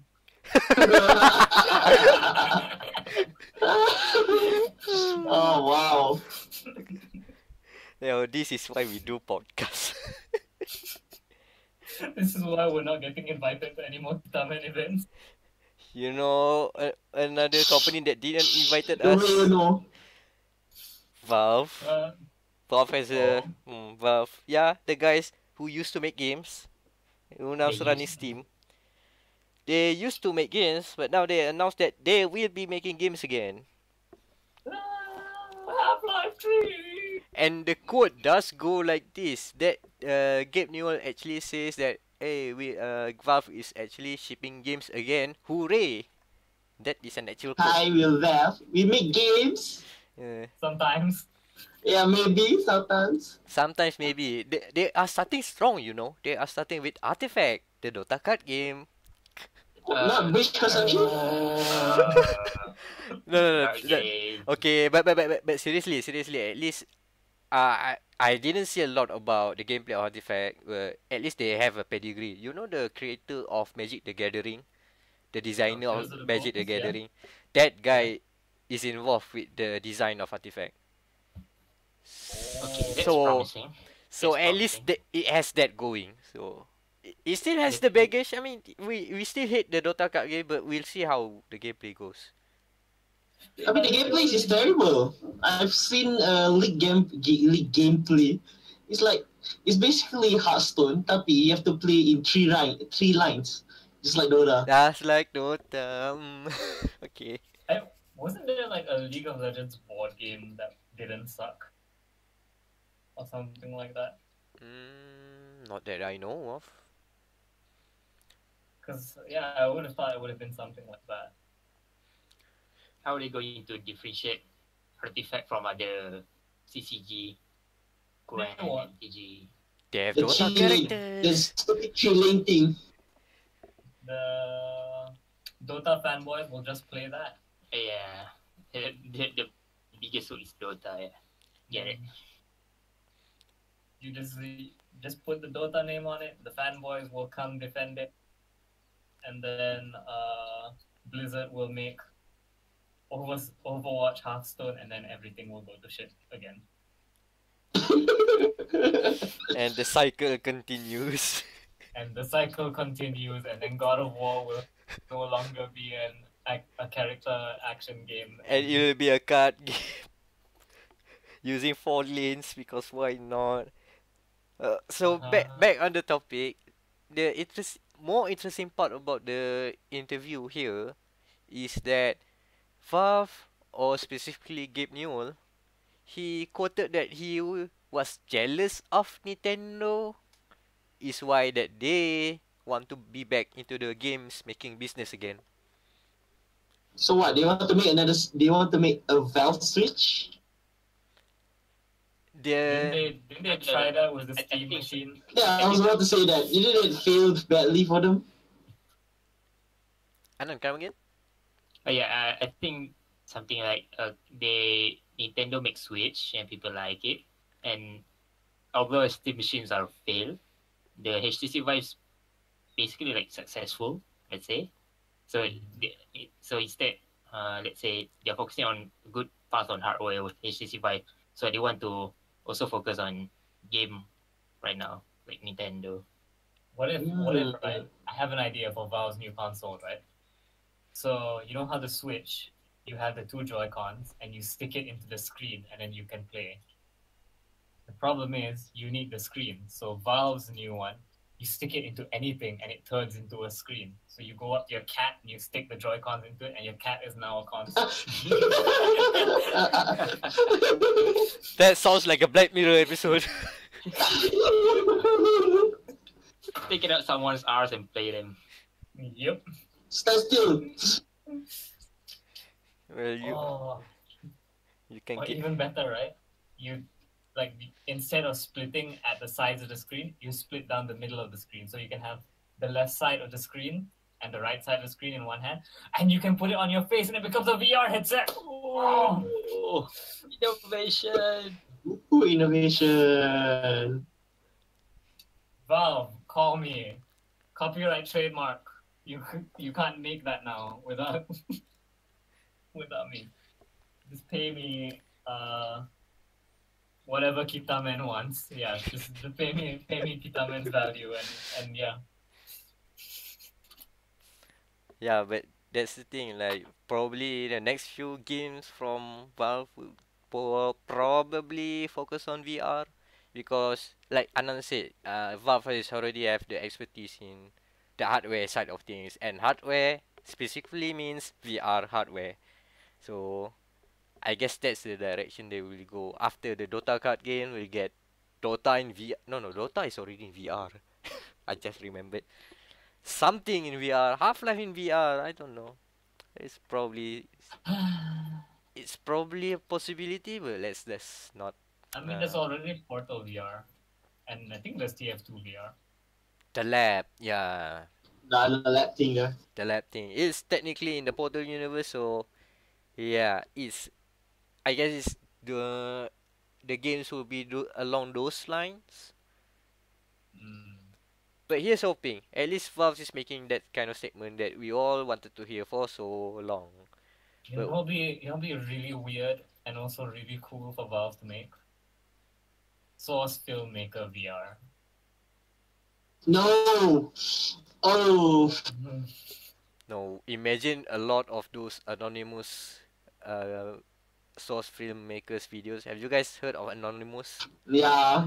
Yeah, Yeah, lot of those yeah. head bobbing and you go and watch it in VR. That is a wild trip, man.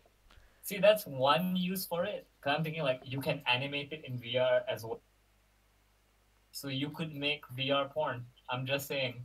I'm just saying. That's an idea that we could do if Valve were to make Source Filmmaker VR. I was expecting that kind of response from you, and thankfully you delivered 10 out of 10. 10 out of 10 Valve will style. talk about porn Give again. me Source Filmmaker VR so I can disappear. What I did not expect is Blizzard having an iron grip in Overwatch League player conduct. So what is happening around Overwatch League right now? No memes. Yeah, no means. So they're quite strict actually on the player conduct side of the games. So during the tournaments, outside the tournaments, during the stream, so the players are allowed to stream to increase exposure on Overwatch League and have the players have their own fans. But yeah, basically it's kind of controlling on their players' behavior. For example, XQC already being kicked out of their LSTO because he's doing controversial stuff in flight rather than directly being controversial.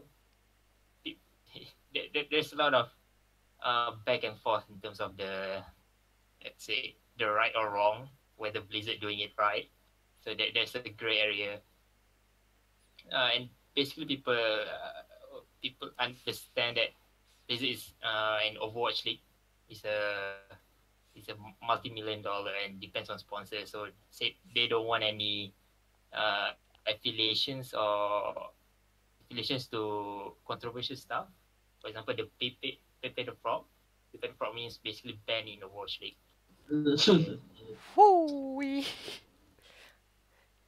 So They even ban memes now. So what is exactly the reception of, like, in general, what you have seen the Overwatch community around this sort of iron grip that Blizzard is taking. So they are angry, but sort of understand. I'd say it's like, okay, your league do that, but like, yeah. I mean, Okay. like it even lead ups to this one apology by a Los Angeles Gladiators coach. This is an official apology, that he accidentally bumped into one of the other teams, Yes. and So it's like, okay, accidentally bump and Blizzard maybe seeing as unwanted aggression to the other team and unsportsmanlike. So maybe give warning and probably apologize or fine. now from me who just follow Overwatch League from afar, when I saw this I was like, huh? No, because it's an official PR statement, and it's written here, a statement from head coach David De Pepe, and let me just read it out. Just how proper this whole thing is. During halftime of the match against the Houston Outlaws last night, Gators head coach David De Pepe, I hope I pronounce it right, accidentally bumped into Outlaws players backstage. He wanted to share this with the players and our fans. So here's a long quote. Yesterday during the Outlaws match, I inadvertently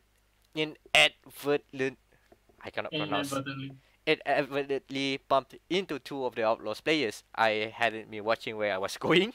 I was distracted thinking about what to say to our team for King's Row. But I wanted to apologize immediately. I apologized to their players. I apologized to their players immediately after the game and Tyrone shortly after. I am sincerely sorry for my action. I assure you that there was no malicious intent. Even though it was an accident, it was still unprofessional of me to shoulder bump players from another team. So again, I am sorry. And that's the extent of the, I'd say, iron grip of Blizzard in terms of policing the Overwatch League, or whether players or coaches or team owners' behavior within the league. Why? It's multi-million-dollar. I don't know whether I'm going to support Blizzard in doing that. I mean, they are legally allowed to do so, but they are putting themselves in the fire. Was there footage of the shoulder bump? No. I don't think so. Because I feel like this may be one of those like understatement kind of things. Like there's probably complaints from other coach or the player. So rather than face to face, they make official complaint, or maybe one of the marshals there report to the commissioner. You know, if this happens in BPL, the managers will like brush off like, that's just actually just fake news. Let's just focus on the game. Look at it this way, right? The US gymnastics team got molested and then they didn't care. So okay. Now that's another extreme we do not want to go. Now, yeah, like from an outside point of view, this seems a little bit too strict for my own tastes. But yeah, I can understand why they had to keep the players in check. But yeah, probably Blizzard have to find a way to keep on tiptoeing this line, because right now it sounds a little bit ridiculous. Yeah, and it especially affects the players with personality. So, for example, like XQC, and maybe Overwatch streamers that are not in Overwatch League right now. So they stream and they curse a lot. Maybe they are like gay slurs and stuff. So this kind of personality, this bad behavior in quotes by Blizzard are not welcome in Overwatch League. So with if you have a good boy character, yes, you're welcome. If you have controversial character, sorry, you're not. You're not fit for Overwatch League. PewDiePie is not allowed in Overwatch League. That's the new headline. PewDiePie even if he's the number one player, he will not be allowed. That's the extent of it. Blizzard needs to hire some referees from BPL. Then they'll know. I mean, come on, the referees get abused every single match, and they were like, whatever, I'll give you a yellow card. Oh my! Can you imagine there were yellow cards in Overwatch? That would be so great. Yeah, it will make a better spectacle. You just have this dude come out, be like, no, switch to Genji. Like your healer has to switch to Genji now. Like that's the penalty. Followed by a 5-minute fight. Jump. Like, come on, this is not fair, ref. Come on. It's like DC now. Like you sit in the spawn room, you don't get to play anymore. No, don't make the Overwatch League more exciting. I might actually watch it. Nah, all so yeah, boring. But we're yeah. getting all the dramas in Overwatch League now. It's basically a meme. We need pro wrestling in Overwatch. Any sport can be improved by making it more like pro. Speaking of pro wrestling, now this is the time for our new weekly fortnightly segment, which is the FGC is Wrestling News pileup. So, Oh yeah, before that, Matt. The new character from Overwatch. You were talking about them. Brigitte. how do you pronounce it? Brigitte. It's now live. Yeah, it's now live on the server, and she sucks. Okay, that's all. Also, she's got How do you know the arms in the cinematics, awesome. not in the game. No one's playing them. Serious. It's live on the live server, and no one's playing them. No one's I feel playing. bad for her. I think it's because how do I say this? Because she's a Is it support. competitive? She's not competitive yet, so she's in quick play. So Yeah, I think we'll see her potential in competitive because quick play anyone just play anything. Especially Yeah, everyone just playing just. Screw that. I'm going to play Genji. play Genji, play Widowmaker, play Hanzo, which basically will not go into Brigitte's area effective area. So Yeah. in competitive, most of them would play Die, like with Winston, Tracer, Diva, and we'll see Brigitte being effective in competitive rather than quick play. So I see a potential as an anti-Die kind of hero and protecting the backline and as a supplement to tanks. So just wait until the next season of competitive. She's only quick play now. Yeah, wait till some Soul Dynasty or whatever play her, and then suddenly play her. Oh my god, Brigitte! Alright, Mike, you can continue your segment now, your final segment. Yeah, back. I lost a lot of momentum from that good segue. Okay, so basically the Capcom Pro Tour is basically the esports pro circuit for Street Fighter 5, and alongside that, there's tons of fighting game tournaments are running right now, and here are some of the interesting highlights that has happened. So first, I want to start with the event before the latest big tournament, the premier tournament at Florida Atlanta, I think, final round. But this is between a classic matchup, the old gods fighting together in the first to 10 match, Daigo versus Tokido. This is the rivalry of two very, very talented and very well known Street Fighter players. But even though if you look at all the stats, Tokido has won a lot of things from last year. He's performing even better than Daigo in terms of winning tournaments, placing. He won Evo last year. But still, he feels inferior when it comes to facing Daigo. Daigo is still the legendary old god, as they referred to. So basically, this first to 10 exhibition match, you played 10. You have to win 10 matches. That's a long set. In tournaments, basic tournaments, you either play for best of 3 or best of 5. This is best of 10, which is Wow. it's a long exhibition match. And if you look at one of the one of the link I put in the outline, one is actually a YouTube video which basically showcases this battle. The game is really long. It's like an hour. It's an hour length of match, which is basically played like an anime if you look at it in the right way. Because this is Daigo is the current gatekeeper of the current generation, and if Tokido wins this exhibition, it will signal the next generation of the FGC.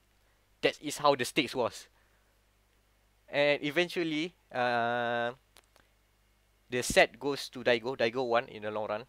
So Daigo wins, everybody's happy, but Tokido was pouring in tears. You can see he was basically flustered in defeat. I think the score was like 10-4. It was a long set of matches. 10-4. Wow. And I think Tokido is super disappointed with himself. He cannot beat Daigo and everything. But then, And then some dude got Daigo drunk at a wedding and beat him. yeah, that's another thing. That's another good thing.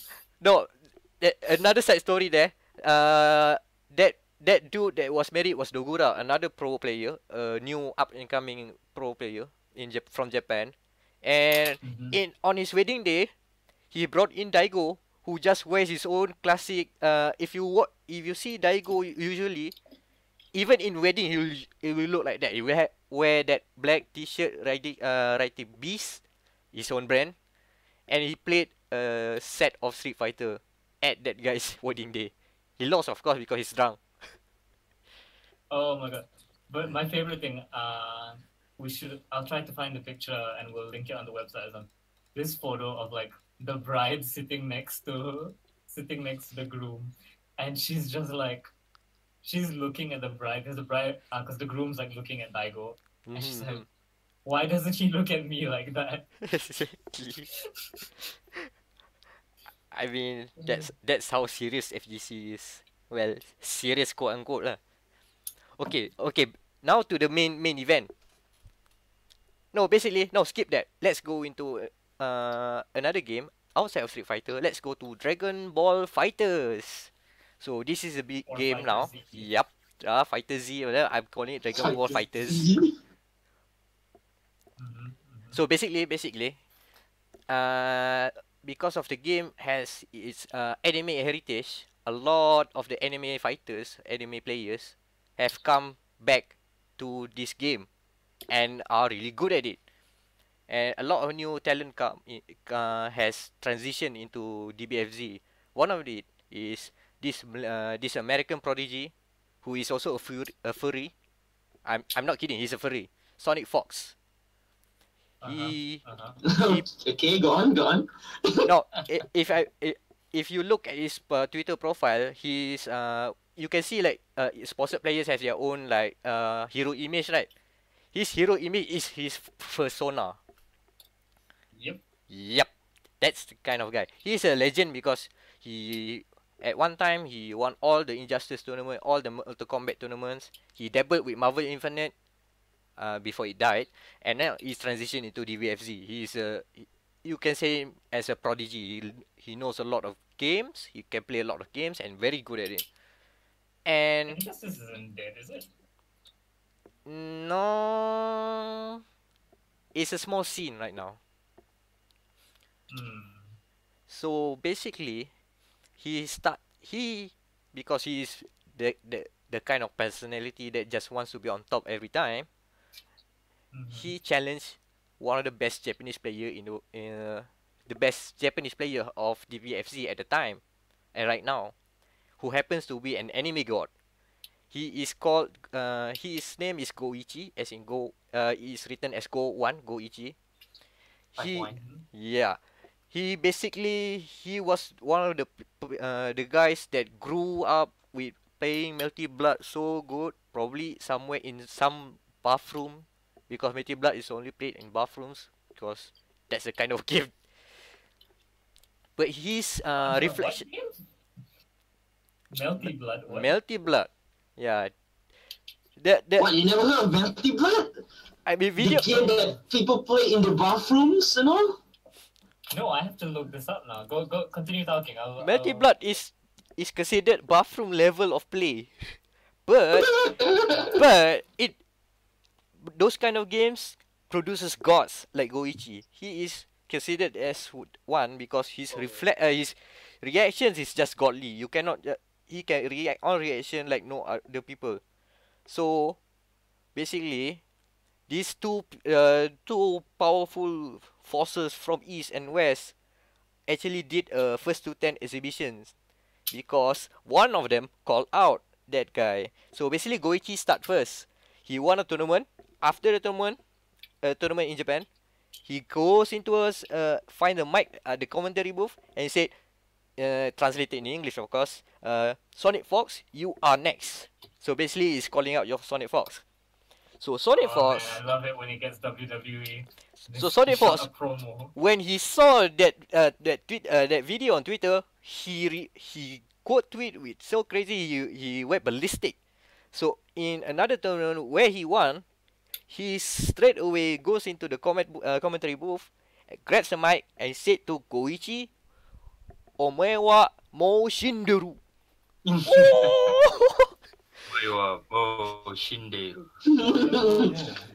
The memes. It's basically an anime fighter. So they settle out a date for the exhibition, which is they played at final round 2018, and you can see that they made a promo poster, which is basically the poster for Dragon Ball Battle of the Gods, where you replace Goku with Goichi and Beerus with a furry Sonic Fox.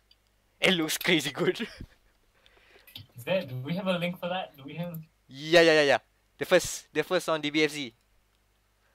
Ah, So yeah, again like the Tokido versus Daigo match, it is a first to 10, another long bout, and despite a good strong performance by Sonic Fox, Goichi actually won.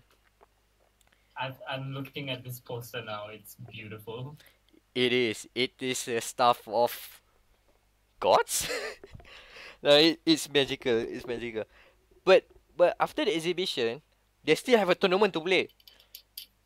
The real tournament for DBFZ, and it ended up that Goichi and Sonic Fox faced each other in the grand finals, and Goichi was from the losers bracket. That means he lost one match to someone, and that someone was Dogura, the guy that got married, that we talked about recently. It all comes together. It all comes together.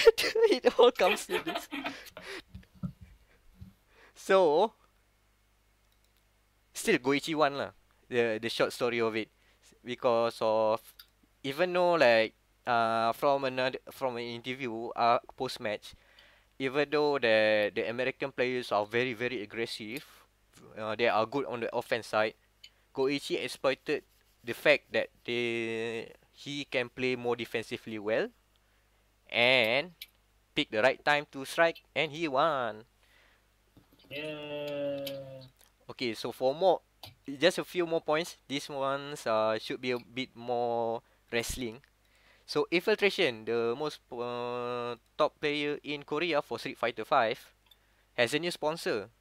But the way he reveals his sponsor is basically just rip off his shirt during mid-match and reveal that, I am now sponsored by Panda Global. WWE. It's like a 101. Hilton. It's like a Hilton. And if the guy that was commentating, if I am correct, was IFC Yipes, the guy that I mentioned last episode, saying about Marvel baby. So again, if you want to hear his marvelous ad-libs, go find one of the tweets. That guy must be getting 10k per month. 10k a month. That's pretty nice actually. 10k a month. Yeah, man. If we worked at Kitamen, maybe we could get that too. And Come on. and lastly, Kitamen. and lastly, hopefully Kitamen hears this. The rivalry between two Japanese players, Nemo versus Itazan Zangief. Oh, Nemo. I full of leaf. Nemo is interesting. He is an interesting guy because he only plays Street Fighter part-time. He's a 9 to 5 guy. He is a businessman at the day and bodies people at night at the arcades. His gimmick before this is that he is a sponsored player. He was sponsored by Alienware, but he only wears dress shirts. Instead of jerseys, he wears dress shirts with an alien embroidered on it. And that's really... for the win. I mean, it looks really cool, man. But now, he's sponsored by someone else. He's now under Team Liquid. So ripped dress shirt. He's now rocking the normal jerseys. So the thing about Nemo is he really hates one character in the game. he hates Zangief. So whoever plays Zangief, he hates it so much. So basically, when Nemo uh, faces Itaza Zangief, who obviously uses Zangief, it's a really grudge match. And the first of this, what we are going to call the Handshake Saga, is where in the Capcom Cup finals, one of the matches at the Capcom Cup last year, Nemo actually won, and then Itazan was just like, "Oh, I can't believe it! Oh, he won!" And he was just laughing, reacting, everything, right? So he was oblivious of something happening. But then Nemo just offered a handshake, a very stern handshake. And if you look at Nemo's character, he plays Urian. Urian has this like big, you can say a big handshake strike, a heavy punch that looks similar to the pose that Nemo did. So someone actually photoshopped that, and it looks hilariously well. So basically, Nemo was in character by pulling out that handshake. And of course, at final round 2018, they faced each other again. Nemo won again, and the handshake was even better. It was it was vibrating. So basically, top 10 anime battles of 2018. It is the. I mean, the handshake is just look at Nemo's smugness when he pulls out the handshake. I mean, just look at that. You can't have that in Overwatch League because you guys, because those Blizzard will ban them. It counts as what's called harassment. Counts as harassment there. Nemo was harassing Tarzan with the handshake. Infiltration was doing improper gesture by removing his shirt. And then, this is why FGC is now like what, 20 years old? 20 years old and running. Despite the loomingness of esports coming to them, they are still doing their all important thuggery. They will keep on being their thuggery stuff. They will keep on rocking. I don't know how true this is, but I think like FGC probably like they're not going to be the type to get into Overwatch League. Like you kind of just stick within you stick to FGC essentially. How is it? I'm not sure. Could you just repeat that again? I said FGC people, like they're probably not the type that are going to ever get in. They just stick to FGC stuff, and that's why FGC can't die. You know what? That's true. You know, like guys like SQC would thrive in the FGC. Yeah, all the trash talk and stuff. Oh, he'll be a god of trash talk. I mean, there are heals. Like I think in the Smash community, there are specified heals players that are specified to. They are relishing in people booing them. They are doing that kind of beat. Nice. I mean, yeah, entertainment and esports should partially be about entertainment. That's why I don't like Overwatch League. It's not entertaining. Overwatch League is too sterile. That's in terms of the memory. Yeah. Don't tell that to catch your play. To be honest though, I paid attention to Overwatch League when they start doing memes. When I saw, oh, thank Mr. Logix. Oh, okay, this is interesting. The only Yeah. One interesting thing, like Overwatch, Florida Mayhem is popping off, so they are on the rise now. They got a new coach, so they're popping off now. They're no longer the second worst. Yeah, good, because they like the first season they are known for only their pop offs. I mean their intros. Yeah, their intro, their entrance, yeah. That's it to intro. And that's it. And the reference to the Uganda Knuckles. Do you know the way? I do not know the way. I can show you the way. Oh, the time before Blizzard clamping down. No memes now. Yeah. $1,000 fine. So there you go. So if you want entertainment, But if you like esports but you like entertainment more than the game, go watch the FGC. Don't just watch the fights. Watch the characters. They are hilarious. I think that's a good time for us to wrap up. I don't know how long we've been going, but It's already been 2 hours. Ooh. Oh shit. we are doing really well tonight. And Ooh. Oh no, we revealed the time. out of time. And if you enjoy what we have talked about here, thank you for listening, and please do share around. We are now on Anchor. You might be listening this on our YouTube channel. We are probably, I think so. We will be making the podcast available on iTunes. give us reviews. So more avenues to listen to us ramble for hours and hours about video games. Well, not necessarily video games. And Luigi's penis. Yeah, that too. And 40k Especially. mates. And orc made cafes. So there you go, guys. If you are interested in buying an Ouya or invest in Kitamen, we are not responsible because we are just rambling here. We are not legally a financial advisor, so don't take financial advice from us. We cannot even buy lunch. No, we cannot even buy that Ouya. But So, there you go. goodbye.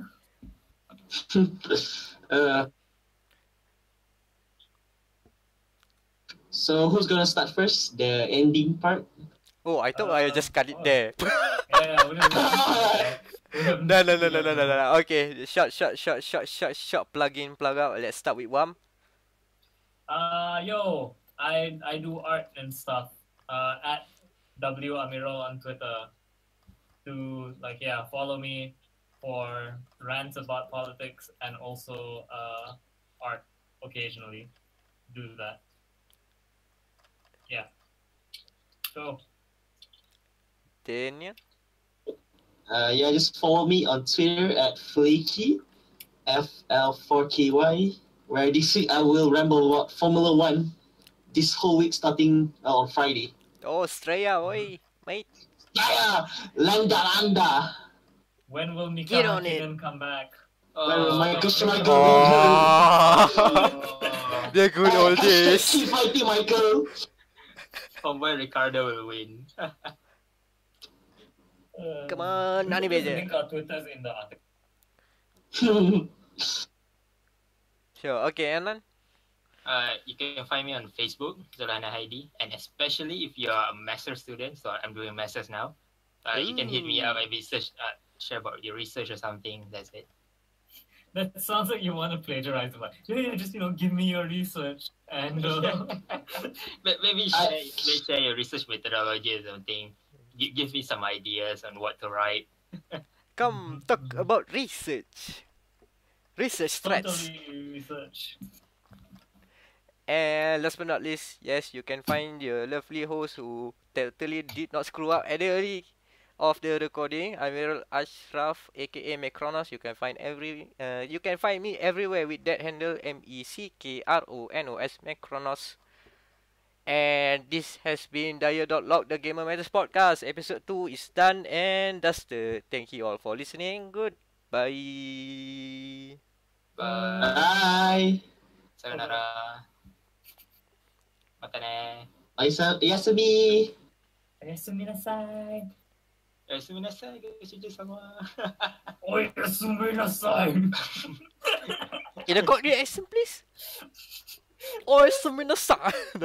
No, that's posh. Yeah. Oyasuminasai.